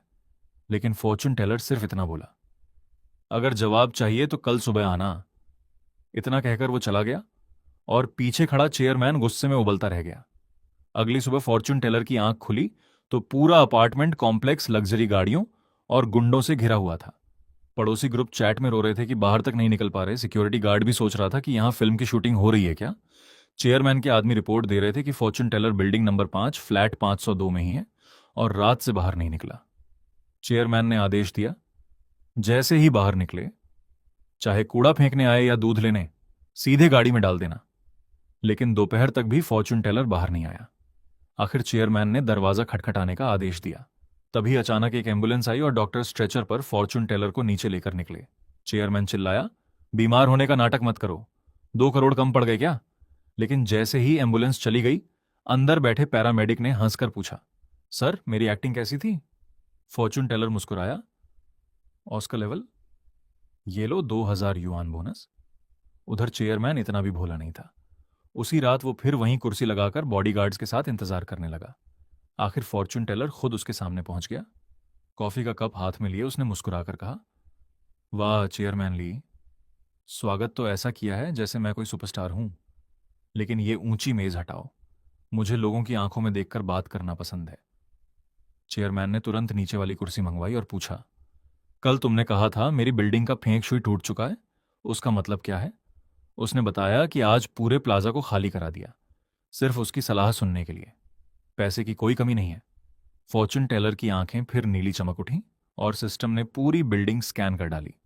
उसने गंभीर आवाज में कहा, मैं फेंग शुई नहीं देखता, और अब फेंग शुई भी तुम्हें नहीं बचा सकता। मुझे साफ दिखाई दे रहा है कि यह बिल्डिंग गिरने वाली है। चेयरमैन गुस्से से आग बबूला हो गया और बोला कि उसने हांगकांग के सबसे बड़े एक्सपर्ट्स से डिजाइन बनवाया है। उसने बड़े गर्व से जेड बेल्ट अराउंड वेस्ट और एनर्जी गैदरिंग जैसी टर्म्स गिनानी शुरू कर दी। फॉर्चून टेलर ने शांत होकर जवाब दिया, एक्सपर्ट बिल्डिंग का फेंग शुई बना सकते हैं, लेकिन इंसान का लालच नहीं बदल सकते। फिर उसने चेयरमैन के माथे की तरफ इशारा करते हुए कहा, तुम्हारे वेल्थ पैलेस का लाल बैंगनी रंग बता रहा है कि हाल ही में बहुत सारा खून से सना हुआ गैर कानूनी पैसा कमाया गया है। इसके बाद उसने आंखों के नीचे वाले हिस्से को देखकर कहा, चिल्ड्रन पैलेस पर यह आड़ी रेखा बता रही है कि तुम्हारी बिल्डिंग के दक्षिण पश्चिम वाले सपोर्ट कॉलम में पहले से दरार पड़ चुकी है ना? चेयरमैन का चेहरा उड़ गया, क्योंकि यह राज किसी को पता नहीं था। फिर भी वो चिल्लाता रहा कि यह सब बकवास है और बिल्डिंग हर इंस्पेक्शन में पास हुई थी। फॉर्चून टेलर ने ठंडी मुस्कान के साथ कहा, कौन सा इंस्पेक्शन? वही जिसमें घटिया सरिया लगाया गया, नींव 5 मीटर कम खोदी गई और सच बोलने वाले सुपरवाइजर को नौकरी से निकालकर हादसे के नाम पर मरवा दिया गया। यह सुनते ही चेयरमैन के पैरों तले जमीन खिसक गई। फॉर्चून टेलर ने आखिरी चेतावनी देते हुए कहा, अब यह फेंक शुई का नहीं, फिजिक्स का मामला है। नींव धंस चुकी है, वजन बराबर नहीं बढ़ रहा, और तुम्हारे पास सिर्फ 3 दिन बचे हैं। अगर इस बिल्डिंग को तुरंत मजबूत नहीं कराया तो इसके साथ बहुत सारे लोग भी दफन हो जाएंगे। फॉर्चून टेलर ने अपनी 2 उंगलियां उठाकर चेयरमैन की आंखों में देखते हुए कहा, सिर्फ 3 दिन, बस 3 दिन बाद यह पूरी बिल्डिंग ढह जाएगी। और यह कोई छोटी मोटी दरार नहीं होगी, पूरा स्ट्रक्चर ताश के पत्तों की तरह गिर जाएगा। उसने सख्त लहजे में आगे कहा, चेयरमैन ली, अब यह कोई बिजनेस डील नहीं रही। तुम्हारे पैसे मुझे नहीं चाहिए। अगर यह बिल्डिंग गिरी तो हजारों बेगुनाह लोग मरेंगे, और इस प्रोजेक्ट से कमाया गया हर पैसा इंसानी जानों की कीमत होगा। आखिर में तुम्हारी मंजिल सिर्फ जेल की बैरक और कैदियों वाला खाना है। यह सुनते ही वहां मौजूद लोग, जो पहले से लाइव स्ट्रीम कर रहे थे, चेयरमैन के सारे काले कारनामे रिकॉर्ड करने लगे। चेयरमैन घबरा गया और गुस्से में चीख पड़ा, सब कैमरे बंद करो, लाइव अभी के अभी बंद करो। लेकिन तब तक बहुत देर हो चुकी थी। फॉर्चून टेलर ने घड़ी देखी और शांत स्वर में कहा, मेरे काम का समय खत्म हो गया है। इतना कहकर वो अपनी कार में बैठकर वहां से निकल गया। रास्ते में उसने मन ही मन सोचा, आज कम से कम हजारों लोगों की जान बच गई। रात को घर पहुंचते ही वो थक कर बिस्तर पर गिर पड़ा, जबकि सोशल मीडिया पर उसकी वीडियो आग की तरह फैल चुकी थी। लोग पूछ रहे थे कि हाफ इमॉर्टल जांग आखिर गायब कहां हो गया। अगली सुबह स्टारलाइट मीडिया के शेयर सीधे जमीन पर आ गिरे और चेयरमैन के घोटाले की खबर से कंपनी में हड़कंप मच गया। तभी शिर्ण परिवार की बुजुर्ग महिला उसके घर पहुंची। फॉर्चून टेलर ने दरवाजा खोला तो हैरान रह गया। महिला बोली, मैं तुम्हें बधाई देने नहीं आई हूं। जिन्हाई यूनिवर्सिटी में कुछ अजीब हो रहा है।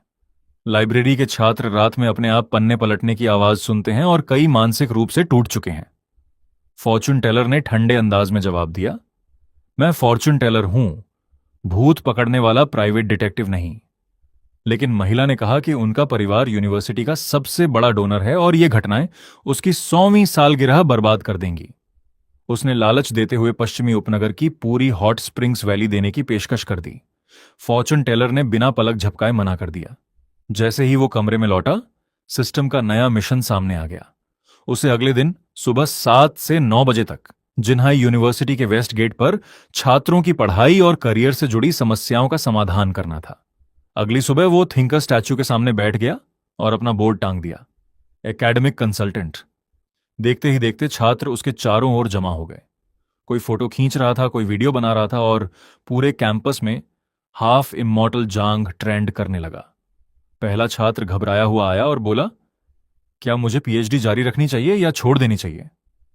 फॉर्च्यून टेलर ने उसका चेहरा देखकर कहा, तुम्हारी माथे की हड्डी और भौहें बता रही हैं कि तुम जन्मजात रिसर्चर हो। तुम्हारे अंदर लिटरेचर स्टार है, यानी तेज दिमाग और कमाल की एनालिटिकल क्षमता। लेकिन उसने रुक कर कहा, तुम्हारे ऊपर गहरे भूरे रंग की नकारात्मक आभा छाई हुई है जो तुम्हारी अकादमिक जिंदगी को सड़ा रही है। तभी छात्र ने अपनी पीएचडी छोड़ने की आधिकारिक एप्लीकेशन निकालकर दिखा दी। भीड़ फुसफुसाने लगी कि ये तो फिजिक्स डिपार्टमेंट का सबसे बड़ा जीनियस ले हुई है। फॉर्च्यून टेलर ने उसे सामने बैठाकर उसका सिर छुआ और अचानक पूछा, क्या तुम्हारे सुपरवाइजर के बाल कम उम्र में झड़ गए हैं? मुस्कुराने पर मुंह के किनारे गहरी लकीरें पड़ती हैं और नाक के पास बाएं गाल पर काला तिल है। छात्र के होश उड़ गए। कांपती आवाज में बोला, ये तो बिल्कुल मेरे सुपरवाइजर वोंग जांग घोंग का चेहरा है। फॉर्च्यून टेलर ने शांत स्वर में कहा, तुम्हारी मेहनत और किस्मत उसी ने चुरा ली है। तुम देवदार के पेड़ जैसे हो जो खुद खड़ा होकर दूसरों को सहारा देता है, लेकिन तुम्हारा सुपरवाइजर बैल की तरह है जो खुद ऊपर चढ़ने के लिए दूसरों का खून पसीना चूसता है। पिछले 3 सालों से तुमने रिसर्च नहीं की, तुम उसकी मुफ्त की मजदूरी कर रहे थे। यह सुनते ही छात्र की आंखों से आंसू बहने लगे। फॉर्च्यून टेलर ने पूछा, क्वांटम टनलिंग इफेक्ट पर तुम्हारी रिसर्च पूरी हो चुकी है ना? छात्र रोते हुए बोला, सर ने कहा मेरी रिसर्च बेकार है और मुझे सब छोड़कर नए टॉपिक से शुरू करना होगा। फॉर्च्यून टेलर ने सिर हिलाया। उसे तुम्हारी रिसर्च गलत नहीं लगी। वो चाहता था कि तुम हार मान लो और तुम्हारा तैयार काम उसके नाम से छप जाए। फिर उसने साफ कहा, यह यूनिवर्सिटी नहीं, तुम्हारे लिए अकादमिक जेल बन चुकी है। उसने छात्र को सलाह दी, उत्तर की तरफ जाओ, इस सुपरवाइजर को छोड़ दो। आज रात अपनी रिसर्च पेपर जर्मनी की एक मशहूर अप्लाइड फिजिक्स जर्नल में भेज दो। 3 दिन के अंदर तुम्हें पॉजिटिव जवाब मिलेगा। इतना कहकर उसने पीएचडी छोड़ने वाली एप्लीकेशन को कागज का हवाई जहाज बनाया और हवा में उड़ा दिया। छात्र फूट फूट कर रो पड़ा। तभी यूनिवर्सिटी के प्रेसिडेंट वहां पहुंचे और गुस्से में बोले, तुम छात्रों को उनके गाइड के खिलाफ भड़का रहे हो। फॉर्च्यून टेलर मुस्कुराकर बोला, मैं सिर्फ सही और गलत का फर्क बता रहा हूं। फिर उसने नीचे देखकर कहा, सर, पहले अपने जूते का फीता बांध लीजिए, वरना इस उम्र में गिर गए तो सिर फूट जाएगा। प्रेसिडेंट ने ताना मारा, मुझे भविष्यवाणी नहीं आती लेकिन फिजिक्स आती है। फॉर्च्यून टेलर हंस पड़ा, रिसर्च जर्नल में पेपर भेजना भविष्यवाणी नहीं, इंफॉर्मेशन वॉरफेयर है। उस जर्नल का एडिटर पिछले 2 साल से इसी टॉपिक पर अटका हुआ है। उसे ऐसे पेपर की सख्त जरूरत है। प्रेसिडेंट हैरान रह गए। फॉर्च्यून टेलर ने आगे कहा, और आपके दाएं जूते का फीता बाएं से ज्यादा घिसा हुआ है।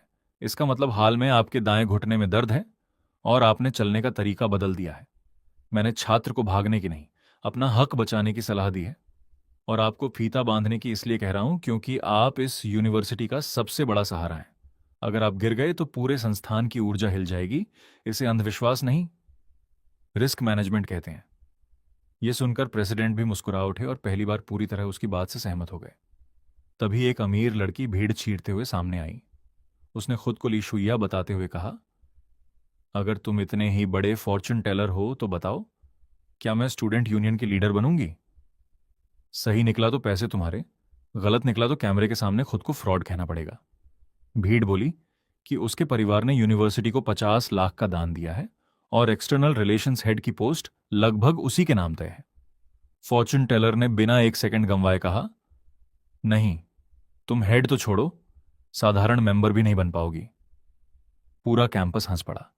फिर फॉर्चून टेलर ने उसकी आंखों में देखते हुए कहा, तुम्हारी काबिलियत अच्छी है लेकिन तुम्हारा स्वभाव बहुत खराब है।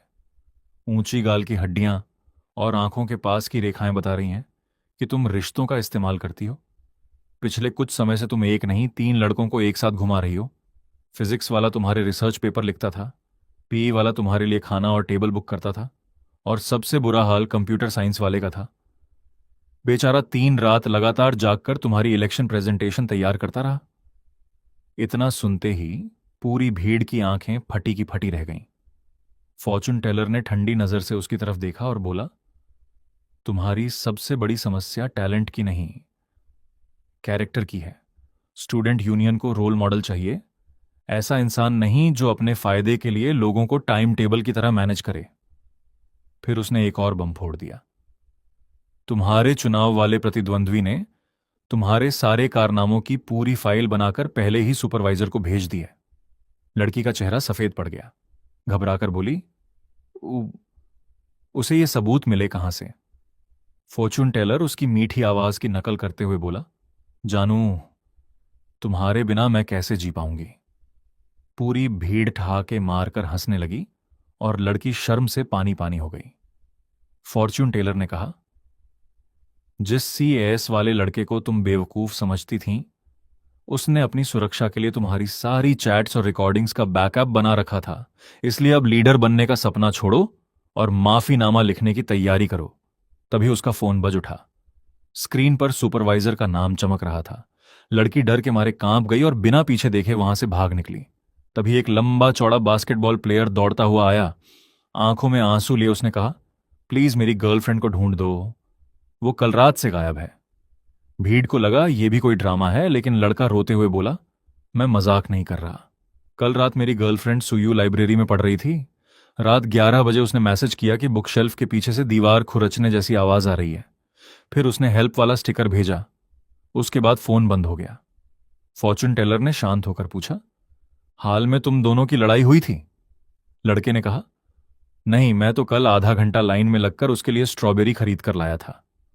थोड़ी देर सोचने के बाद उसे याद आया कि उसकी गर्लफ्रेंड लाइब्रेरी में सीट घेरने वालों और जोर जोर से पन्ने पलटने वाले ग्रेजुएट स्टूडेंट्स से परेशान थी। फिर उसे याद आया कि चश्मा पहनने वाला एक अजीब लड़का भी हमेशा उसे घूरता रहता था। फॉर्चून टेलर मुस्कुराया और बोला, तुम्हारी गर्लफ्रेंड को किसी भूत ने नहीं उठाया। वो इस वक्त स्टूडेंट अफेयर्स ऑफिस में बैठी प्रतिज्ञा पत्र लिख रही है। सब दंग रह गए।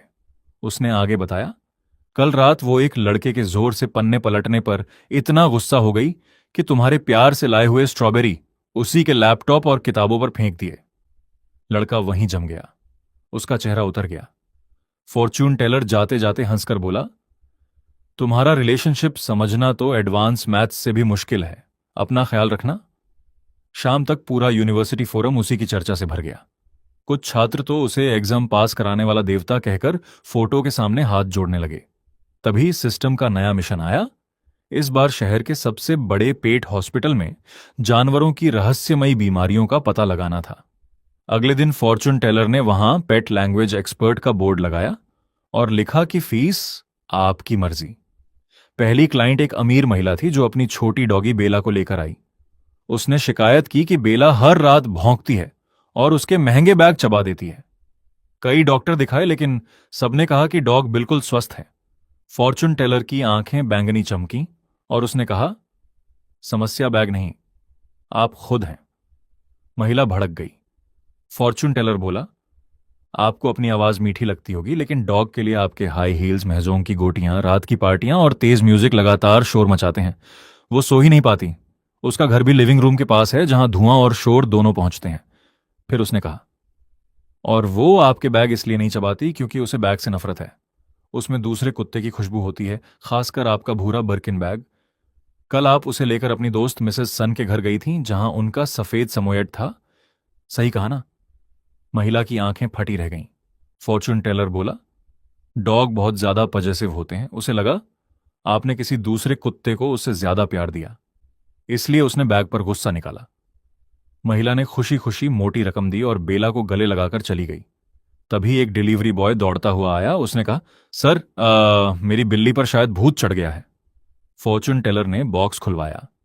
बिल्ली आखिरी सांसें ले रही थी। सिस्टम ने तुरंत बताया कि उसे नार्सिसस फूल के जहर से न्यूरोटॉक्सिसिटी हुई है। फॉर्चून टेलर बोला, यह भूत नहीं, जहर है। लड़का हैरान रह गया। उसने कहा कि बिल्ली तो घर से बाहर भी नहीं निकलती। फॉर्चून टेलर ने पूछा, घर में कोई नया पौधा लाए हो? लड़के को याद आया कि उसने हवा साफ करने के लिए बालकनी में सफेद फूलों वाला नार्सिसस रखा था। फॉर्चून टेलर ने माथा पकड़ लिया। बिल्ली ने उसके पत्ते चाट लिए या गमले के नीचे जमा पानी पी लिया। यह पौधा बिल्लियों के लिए जानलेवा होता है। उल्टी, दौरे, नसों का लकवा और फिर दिलबंद, यही इसका असर है। लड़का रोने लगा। फॉर्चून टेलर चिल्लाया, अभी भागो! डॉक्टरों से कहना नार्सिसस पॉइजनिंग है। तुरंत उल्टी करवाओ, पेट साफ करवाओ और एंटीटॉक्सिन लगवाओ। 10 मिनट भी देर हुई तो भगवान भी नहीं बचा पाएंगे। लड़का दौड़ पड़ा। तभी पास का एक वेट डॉक्टर आ गया और ताना मारते हुए बोला, लगते तो बड़े एक्सपर्ट हो, किस यूनिवर्सिटी से डिग्री ली है? बिना टेस्ट के जहर कैसे बता दिया? भीड़ भी थोड़ा शक करने लगी। डॉक्टर ने कहा, मैंने ब्लड टेस्ट और बायोकेमिकल टेस्ट सुझाए थे, लेकिन मालिक के पास पैसे नहीं थे, इसलिए दवा देकर घर भेज दिया। फॉर्चून टेलर ने गुस्से में कहा, यही तुम्हारी जिम्मेदारी है? जहर से मरती बिल्ली को विटामिन देकर घर भेज दिया? डॉक्टर बोला कि यही मेडिकल प्रोटोकॉल है। फॉर्चून टेलर ने ठंडे स्वर में जवाब दिया, और यही प्रोटोकॉल उसकी मौत की वजह बन जाता। तभी डिलीवरी बॉय दौड़ता हुआ वापस आया। उसने रिपोर्ट डॉक्टर के मुंह पर मारते हुए कहा, देखो, फॉर्चून टेलर बिल्कुल सही था। बिल्ली के पेट से नार्सिसस के पत्ते निकले, टेस्ट में लाइकोरिन पॉइजनिंग निकली और एंटीटॉक्सिन लगते ही उसकी जान बच गई। पूरी भीड़ दंग रह गई। वेट डॉक्टर शर्म से सिर झुकाकर खड़ा रह गया। अब सारे पेट ऑनर्स अपने अपने जानवर लेकर फॉर्चून टेलर के पास दौड़ पड़े। लेकिन उसने कहा, मेरे अपने नियम हैं, आज सिर्फ एक आखिरी रीडिंग होगी। लोग आखिरी मौके के लिए बोली लगाने लगे। तभी एक गंजा आदमी कंधे पर तोता लेकर आगे आया। फॉर्चून टेलर ने उसी को आखिरी क्लाइंट चुना। आदमी बोला, मेरा तोता बिल्कुल फिट है, इससे ज्यादा हेल्दी तो मैं भी नहीं हूं। फॉर्चून टेलर मुस्कुराया, बीमार नहीं है, बस आजकल जरूरत से ज्यादा बोलने लगा है। तभी तोता जोर से चिल्लाया, जानू दरवाजा खोलो। फिर बोला, पासवर्ड 8888। चलो डेट पर चलते हैं, मेरी बीवी को मत बताना। और आखिर में जेम, शरारती लड़की। पूरा मैदान हंसी से गूंज उठा। बेचारा गंजा आदमी पसीना पसीना हो गया और बोला, ये सब टीवी देखकर सीखा है। लेकिन तोता फिर चिल्लाया, जानू दरवाजा खोलो। भीड़ हंसते हंसते लोटपोट हो गई। किसी ने चिल्लाकर पूछा, भाई टीवी देखते हो या अपनी लव स्टोरी की रिप्ले? आखिर गंजे आदमी ने रोते हुए कबूल किया, मेरी बीवी को हमेशा शक रहता है कि मेरा किसी और औरत के साथ चक्कर चल रहा है। बेचारा उदास होकर बताता है कि उसकी शादी अब डिवोर्स तक पहुंच चुकी है और वो फॉर्चून टेलर से हाथ जोड़कर कहता है, भाई मेरी इज्जत बचा लो। फॉर्चून टेलर उसकी बात सुनकर अपनी हंसी मुश्किल से रोकता है। फिर गला साफ करके कहता है, तुम्हारी सारी परेशानी की जड़ तुम्हारा तोता है। वो बताता है कि तोते ने हाल ही में बहुत सारे नए शब्द सीख लिए हैं और इसका असली टीचर तुम्हारी कार में रखा हुआ एक स्टफ्ड टॉय है। आदमी तुरंत मना कर देता है और कहता है, मैं कोई बच्चा नहीं हूं जो कार में टॉय रखूं। तभी तोता जोर से चिल्लाता है, पासवर्ड 48 है, पासवर्ड 48 है। यह सुनते ही आदमी के होश उड़ जाते हैं। उसका चेहरा एकदम सफेद पड़ जाता है और शरीर कांपने लगता है। फॉर्चून टेलर कहता है, फ्रंट पैसेंजर सीट के नीचे तुमने एक सीक्रेट बैकअप फोन छुपा रखा है और उसका पासवर्ड 48 है। वो समझाता है कि जब भी तुम कार में छुपकर बातें करते थे, तोता सब सुनता था और अब उसे तुम्हारे सारे सीक्रेट्स और कांड याद हैं। यानी तुम्हारी वाइफ जो घर पर सुनती है वो सिर्फ मिमिक्री नहीं, बल्कि तुम्हारी हरकतों का लाइव रिप्ले है।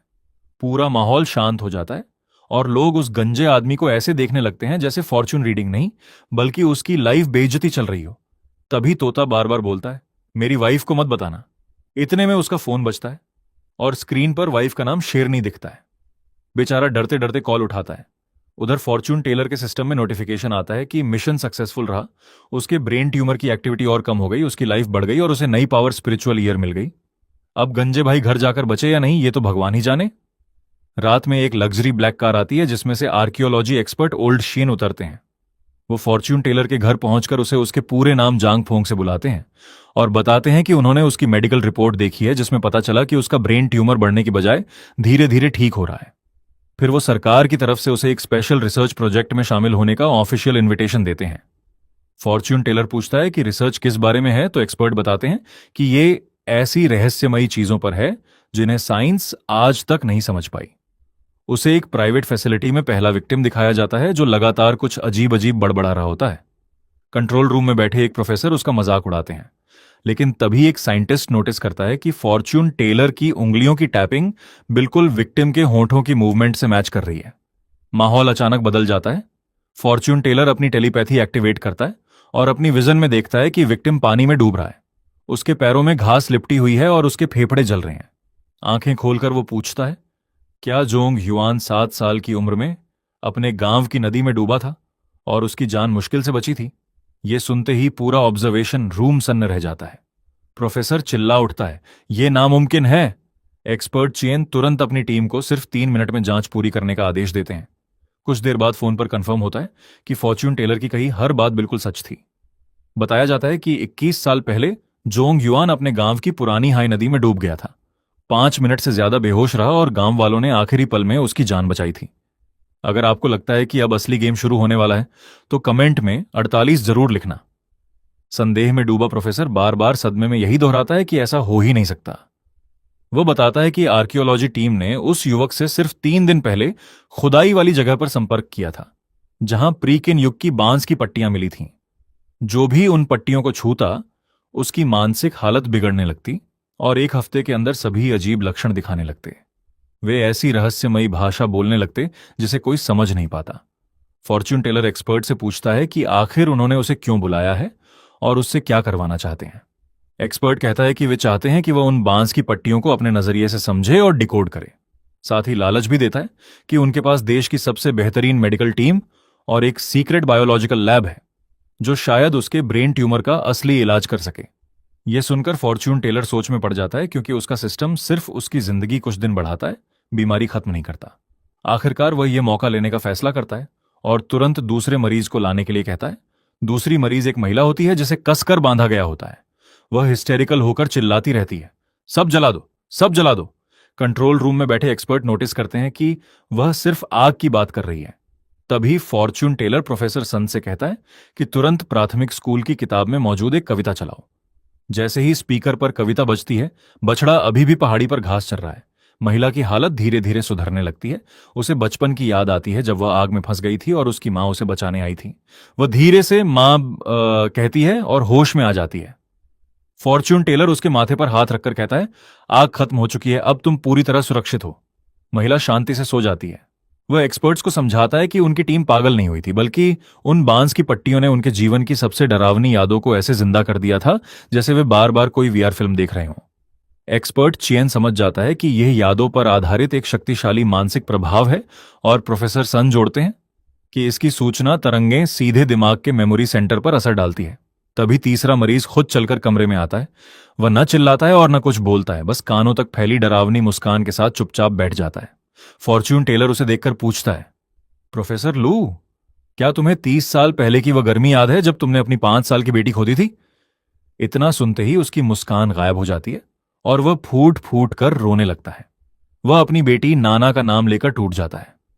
फॉर्च्यून टेलर बताता है कि बांस की पट्टियों ने उसके जीवन के सबसे बड़े पछतावे को पकड़ लिया था। 30 साल पहले वह देश का मशहूर वैज्ञानिक था, लेकिन विदेश में रिसर्च में फंसा रहा। उसकी बेटी को गंभीर बीमारी हुई और जब तक वह अस्पताल पहुंचा बहुत देर हो चुकी थी। तब से वह खुद को यही समझाता रहा कि अगर उस दिन वह रोने की बजाय मुस्कुराता तो शायद उसकी बेटी खुश होकर कोमा से जाग जाती। यही पछतावा उन पट्टियों ने हमेशा दोहराने वाला कोड बना दिया। इसलिए वह सच में मुस्कुरा नहीं रहा था, बल्कि अपनी पूरी जिंदगी अपनी बेटी से खामोशी से माफी मांग रहा था। प्रोफेसर जमीन पर गिरकर रोने लगता है। फॉर्च्यून टेलर गार्ड से कहता है कि उसे आराम करने दो, उसके साथ एक साइकेट्रिस्ट रखो और उसे रोने दो, क्योंकि दिल का दर्द बाहर निकलने के बाद ही उसे राहत मिलेगी। इसके बाद फॉर्च्यून टेलर 1 महीने की छुट्टी लेकर समुद्र किनारे आराम करने चला जाता है। तभी उसके सिस्टम का नोटिफिकेशन आता है कि वह जरूरत से ज्यादा रिलैक्स हो चुका है, इसलिए उसे तुरंत नया मिशन दिया जाता है। नया मिशन मीडिया प्रोडक्शन सिटी में एक्टर्स की किस्मत पढ़ने का होता है। अगले दिन वह फिल्म सिटी पहुंचकर अपना बोर्ड लगाता है, फिजियोग्नॉमी से कास्टिंग, मेकअप से किस्मत बदलें। एक जूनियर आर्टिस्ट उसका मजाक उड़ाता है कि अब तो ठग भी प्रिसिजन टारगेटिंग करने लगे हैं। फॉर्च्यून टेलर शांत होकर कहता है, जिसे भरोसा नहीं वो दूर रहे। तभी पहली अभिनेत्री उसके पास आती है और पूछती है कि क्या वह सच में चेहरा देखकर कास्टिंग बता सकता है। वह पूछता है, वो कितने साल से एक्स्ट्रा हो? लड़की कहती है, वो 3 साल से, वो लेकिन हमेशा नौकरानी का रोल मिलता है। फॉर्च्यून टेलर कहता है, तुम्हारे चेहरे की वजह से नहीं, बल्कि तुमने खुद अपने लीड रोल वाले चेहरे को नौकरानी वाला बना दिया।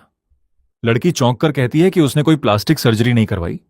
वह जवाब देता है, सर्जरी नहीं, लेकिन जरूरत से ज्यादा फिलर लगवाकर अपने चेहरे की तेज हड्डियों वाली पहचान मिटा दी। पहले तुम्हारा चेहरा महारानी या महिला जनरल जैसे दमदार किरदारों के लिए परफेक्ट था, लेकिन एक इंजेक्शन ने सब खत्म कर दिया। अब तुम सिर्फ पीछे खड़ी होकर मालकिन गड़बड़ हो गई बोलने वाली नौकरानी बन सकती हो। भीड़ उसका मजाक उड़ाने लगती है। लड़की रोते हुए समाधान पूछती है। फॉर्च्यून टेलर कहता है कि तुरंत अस्पताल जाकर सारे फिलर हटवा दो, फिर पास वाले ब्लडी टॉम के सेट पर जाओ जहां महिला जनरल के लिए घुड़सवारी करने वाली स्टंट डबल की जरूरत है। वह समझाता है कि रोल खतरनाक है, इसलिए कोई करना नहीं चाहता, लेकिन अगर तुमने यह मौका पकड़ लिया तो 1 साल के अंदर अपना खुद का रोल मिलेगा, वरना जिंदगी भर नौकरानी ही बनी रहोगी। तभी असिस्टेंट डायरेक्टर दौड़ता हुआ आता है और डायरेक्टर गुस्से में उसे ठग कहकर वहां से निकल जाने का आदेश देता है। वह बोर्ड पढ़कर हंसता है और ताना मारता है, कास्टिंग और किस्मत बदलने की बात करते हो तो सीधे हीरो हीरोइन का नाम क्यों नहीं बता देते? फिर चुनौती देता है, अगर इतनी ही ताकत है तो मेरी किस्मत पढ़कर दिखाओ। फॉर्च्यून टेलर उसे ध्यान से देखकर शांत आवाज में कहता है, तुम्हारी दोनों भौहों के बीच का हिस्सा बिल्कुल काला पड़ चुका है, भौहों के सिरे बिखरे हुए हैं और होंठ भी असामान्य रूप से फीके हैं। ये संकेत बताते हैं कि बहुत जल्द तुम्हें बड़ा आर्थिक नुकसान और भारी मुसीबत झेलनी पड़ेगी। ये सुनते ही डायरेक्टर गुस्से से आग बबूला हो जाता है। डायरेक्टर गुस्से में उंगली दिखाकर उसे धमकाता है और कहता है कि उसे उसकी बातों की बिल्कुल परवाह नहीं। तभी फॉर्च्यून टेलर उसकी बात काटते हुए कहता है, आज जो एक्सप्लोजन वाला सीन शूट होना है उसमें विस्फोटक गलत जगह लगाए गए हैं। उन्हें तुरंत 3 मीटर बाईं तरफ शिफ्ट करो, वरना आज सिर्फ पैसों का नुकसान नहीं होगा, जिस हाथ में वॉकी टॉकी पकड़ी है वही हाथ चला जाएगा। यह सुनकर डायरेक्टर आग बबूला हो जाता है और उसे जान से मारने तक की धमकी देने लगता है। तभी एक्सप्लोसिव एक्सपर्ट घबराया हुआ दौड़ता आता है और चिल्लाकर बताता है कि फाइनल चेक में पता चला है कि विस्फोटक हीरो के बहुत पास लगाए गए हैं और उन्हें तुरंत 3 मीटर बाईं तरफ हटाना पड़ेगा। यह सुनते ही पूरी भीड़ दंग रह जाती है, क्योंकि उसकी बात फॉर्च्यून टेलर की भविष्यवाणी से शब्द शब्द मिलती है। पूरे फिल्म सिटी में सन्नाटा छा जाता है और जो लोग अभी तक उसका मजाक उड़ा रहे थे वही अब उसे किसी चमत्कारी इंसान की तरह देखने लगते हैं। तभी फॉर्च्यून टेलर एक संदिग्ध हरकत देखता है और भीड़ में खड़े एक स्टंट डबल को बुलाकर कहता है कि आज की आखिरी रीडिंग उसी की होगी। स्टंट डबल आंखों में आंसू लेकर अपनी बदकिस्मती सुनाता है। फॉर्च्यून टेलर कहता है कि जिस हीरो के लिए तुम डबल बनते हो उसके पास सिर्फ चेहरा है, लेकिन तुम्हारे चेहरे पर जिंदगी के असली अनुभव लिखे हैं। तुम्हारी हड्डियों की बनावट सोए हुए ड्रैगन जैसी है और तुम्हारे अंदर असली महान इंसान बनने की किस्मत है, लेकिन तुमने अपने जुआरी पिता का कर्ज चुकाने के लिए खुद को एक अन्यायपूर्ण कॉन्ट्रैक्ट में बांध लिया और हमेशा किसी और की परछाई बनकर रह गए। असली हीरो अवार्ड जीतता रहा और तुम्हें सिर्फ 30,000 रुपये मिले। यही तुम्हारे दुख की सबसे बड़ी वजह है। वह उसे सलाह देता है कि डस्ट नाम की कम बजट वाली फिल्म में अपने असली नाम से ऑडिशन दो। वहां एक ऐसे एक्टर की तलाश है जिसके अंदर असली हुनर हो। अगर यह मौका पकड़ लिया तो 1 साल में तुम्हें अपना खुद का रोल मिलेगा, वरना जिंदगी भर डबल ही बने रहोगे। स्टंट डबल भावुक होकर उसे प्रणाम करता है और नई उम्मीद के साथ वहां से चला जाता है। फॉर्च्यून टेलर अपना सामान समेटकर जाने लगता है। तभी पुराना एक्सपर्ट उसे रोककर एक नया ऑफर देता है। वो बताता है कि एकेडमी ऑफ साइंसेज उसे प्रोजेक्ट पांगू के लिए स्पेशल इवैल्यूएशन कंसल्टेंट बनाना चाहती है। यह देश के भविष्य से जुड़ा बेहद गोपनीय प्रोजेक्ट है, जिसमें सही वैज्ञानिक चुनना सबसे बड़ी चुनौती है, क्योंकि कई लोग फर्जी रिज्यूमे और बढ़ा चढ़ाकर लिखी उपलब्धियों के सहारे अंदर घुसने की कोशिश कर रहे हैं। तभी उसके सिस्टम से नया मिशन आ जाता है, जिसमें उसे रोज सुबह 10 से 12 बजे तक उम्मीदवारों की किस्मत और ऊर्जा पढ़कर 3 सही उम्मीदवार चुनने होते हैं। अगले दिन वह एक्सपर्ट के साथ एकेडमी पहुंचता है, जहां प्रोजेक्ट के प्रमुख वैज्ञानिक फांग चेन शू उसका स्वागत करते हैं। फॉर्च्यून टेलर हाथ मिलाने की बजाय अपना छोटा लकड़ी का स्टूल निकालकर उस पर बैठ जाता है। फांग छिड़कर पूछता है कि यह अजीब हरकत क्यों? तो वह शांत होकर कहता है कि उसे अपनी चीजों पर बैठना ज्यादा पसंद है। पहला उम्मीदवार अंदर आता है, जिसे फांग जीनियस डॉक्टर बताता है। फॉर्च्यून टेलर अपनी खास आंख से उसकी ऊर्जा देखता है, जो बाहर से जलते हुए विशाल पेड़ जैसी चमक रही होती है, लेकिन अंदर से पूरी तरह सड़ी हुई होती है। वह कहता है कि इसकी प्रतिभा इसकी अपनी नहीं बल्कि किसी और की है। फिर खुलासा करता है कि 3 साल पहले इसके सुपरवाइजर की मौत के बाद ही इसकी रिसर्च अचानक दुनिया भर में मशहूर हुई। ये सुनकर उम्मीदवार के चेहरे का रंग उड़ जाता है। फांग गुस्से में आरोपों का विरोध करता है, लेकिन फॉर्च्यून टेलर कहता है कि बस इसके दिवंगत प्रोफेसर की फाइलें और लैब एक्सीडेंट की रिपोर्ट जांच लो। तुरंत जांच शुरू होती है और कुछ ही देर बाद पता चलता है कि उम्मीदवार ने अपने सुपरवाइजर प्रोफेसर ली चिंगो की रिसर्च चुराई थी और लैब हादसा भी पहले से रचा गया षड्यंत्र था। सिक्योरिटी उसे गिरफ्तार करके बाहर ले जाती है। फॉर्च्यून टेलर समझाता है कि कागज, डिग्री और रिसर्च चुराई जा सकती है, लेकिन इंसान की ऊर्जा कभी झूठ नहीं बोलती। फांग आखिरकार उसकी बात मान लेता है। थोड़ी देर बाद फॉर्च्यून टेलर ताजी हवा लेने बाहर निकलता है और रिसर्च सेंटर में घूमते हुए अचानक एक कोने में झाड़ू लगाते बूढ़े सफाई कर्मचारी की ऊर्जा देखता है, जो एक विशाल बैंगनी ड्रैगन की तरह आसमान छू रही होती है। वह तुरंत कहता है, जिस जीनियस की तुम लोग तलाश कर रहे हो वो यही आदमी है। फांग हंसकर कहता है कि ये तो अंकल लू हैं जो 20 साल से यहां सफाई कर रहे हैं।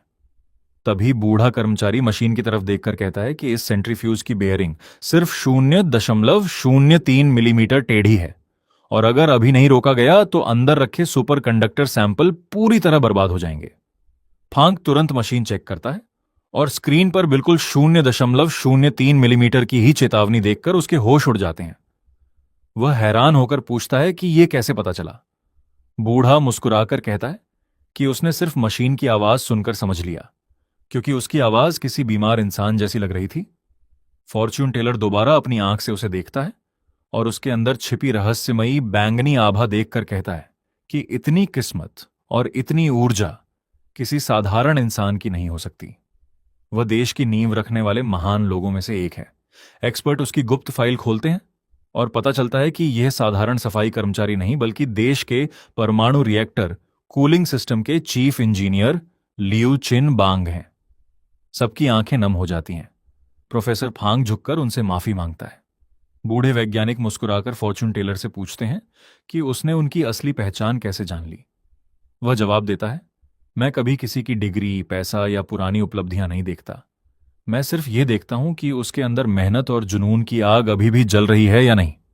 तभी तीसरी उम्मीदवार, एक खूबसूरत लड़की, मुस्कुराते हुए कमरे में प्रवेश करती है। वह फॉर्च्यून टेलर से हाथ मिलाने आगे बढ़ती है, लेकिन जैसे ही वह अपनी खास आंख से उसे देखता है, उसके पैरों तले जमीन खिसक जाती है, क्योंकि उसकी नजर में वो इंसान नहीं बल्कि एक रोबोट निकलती है।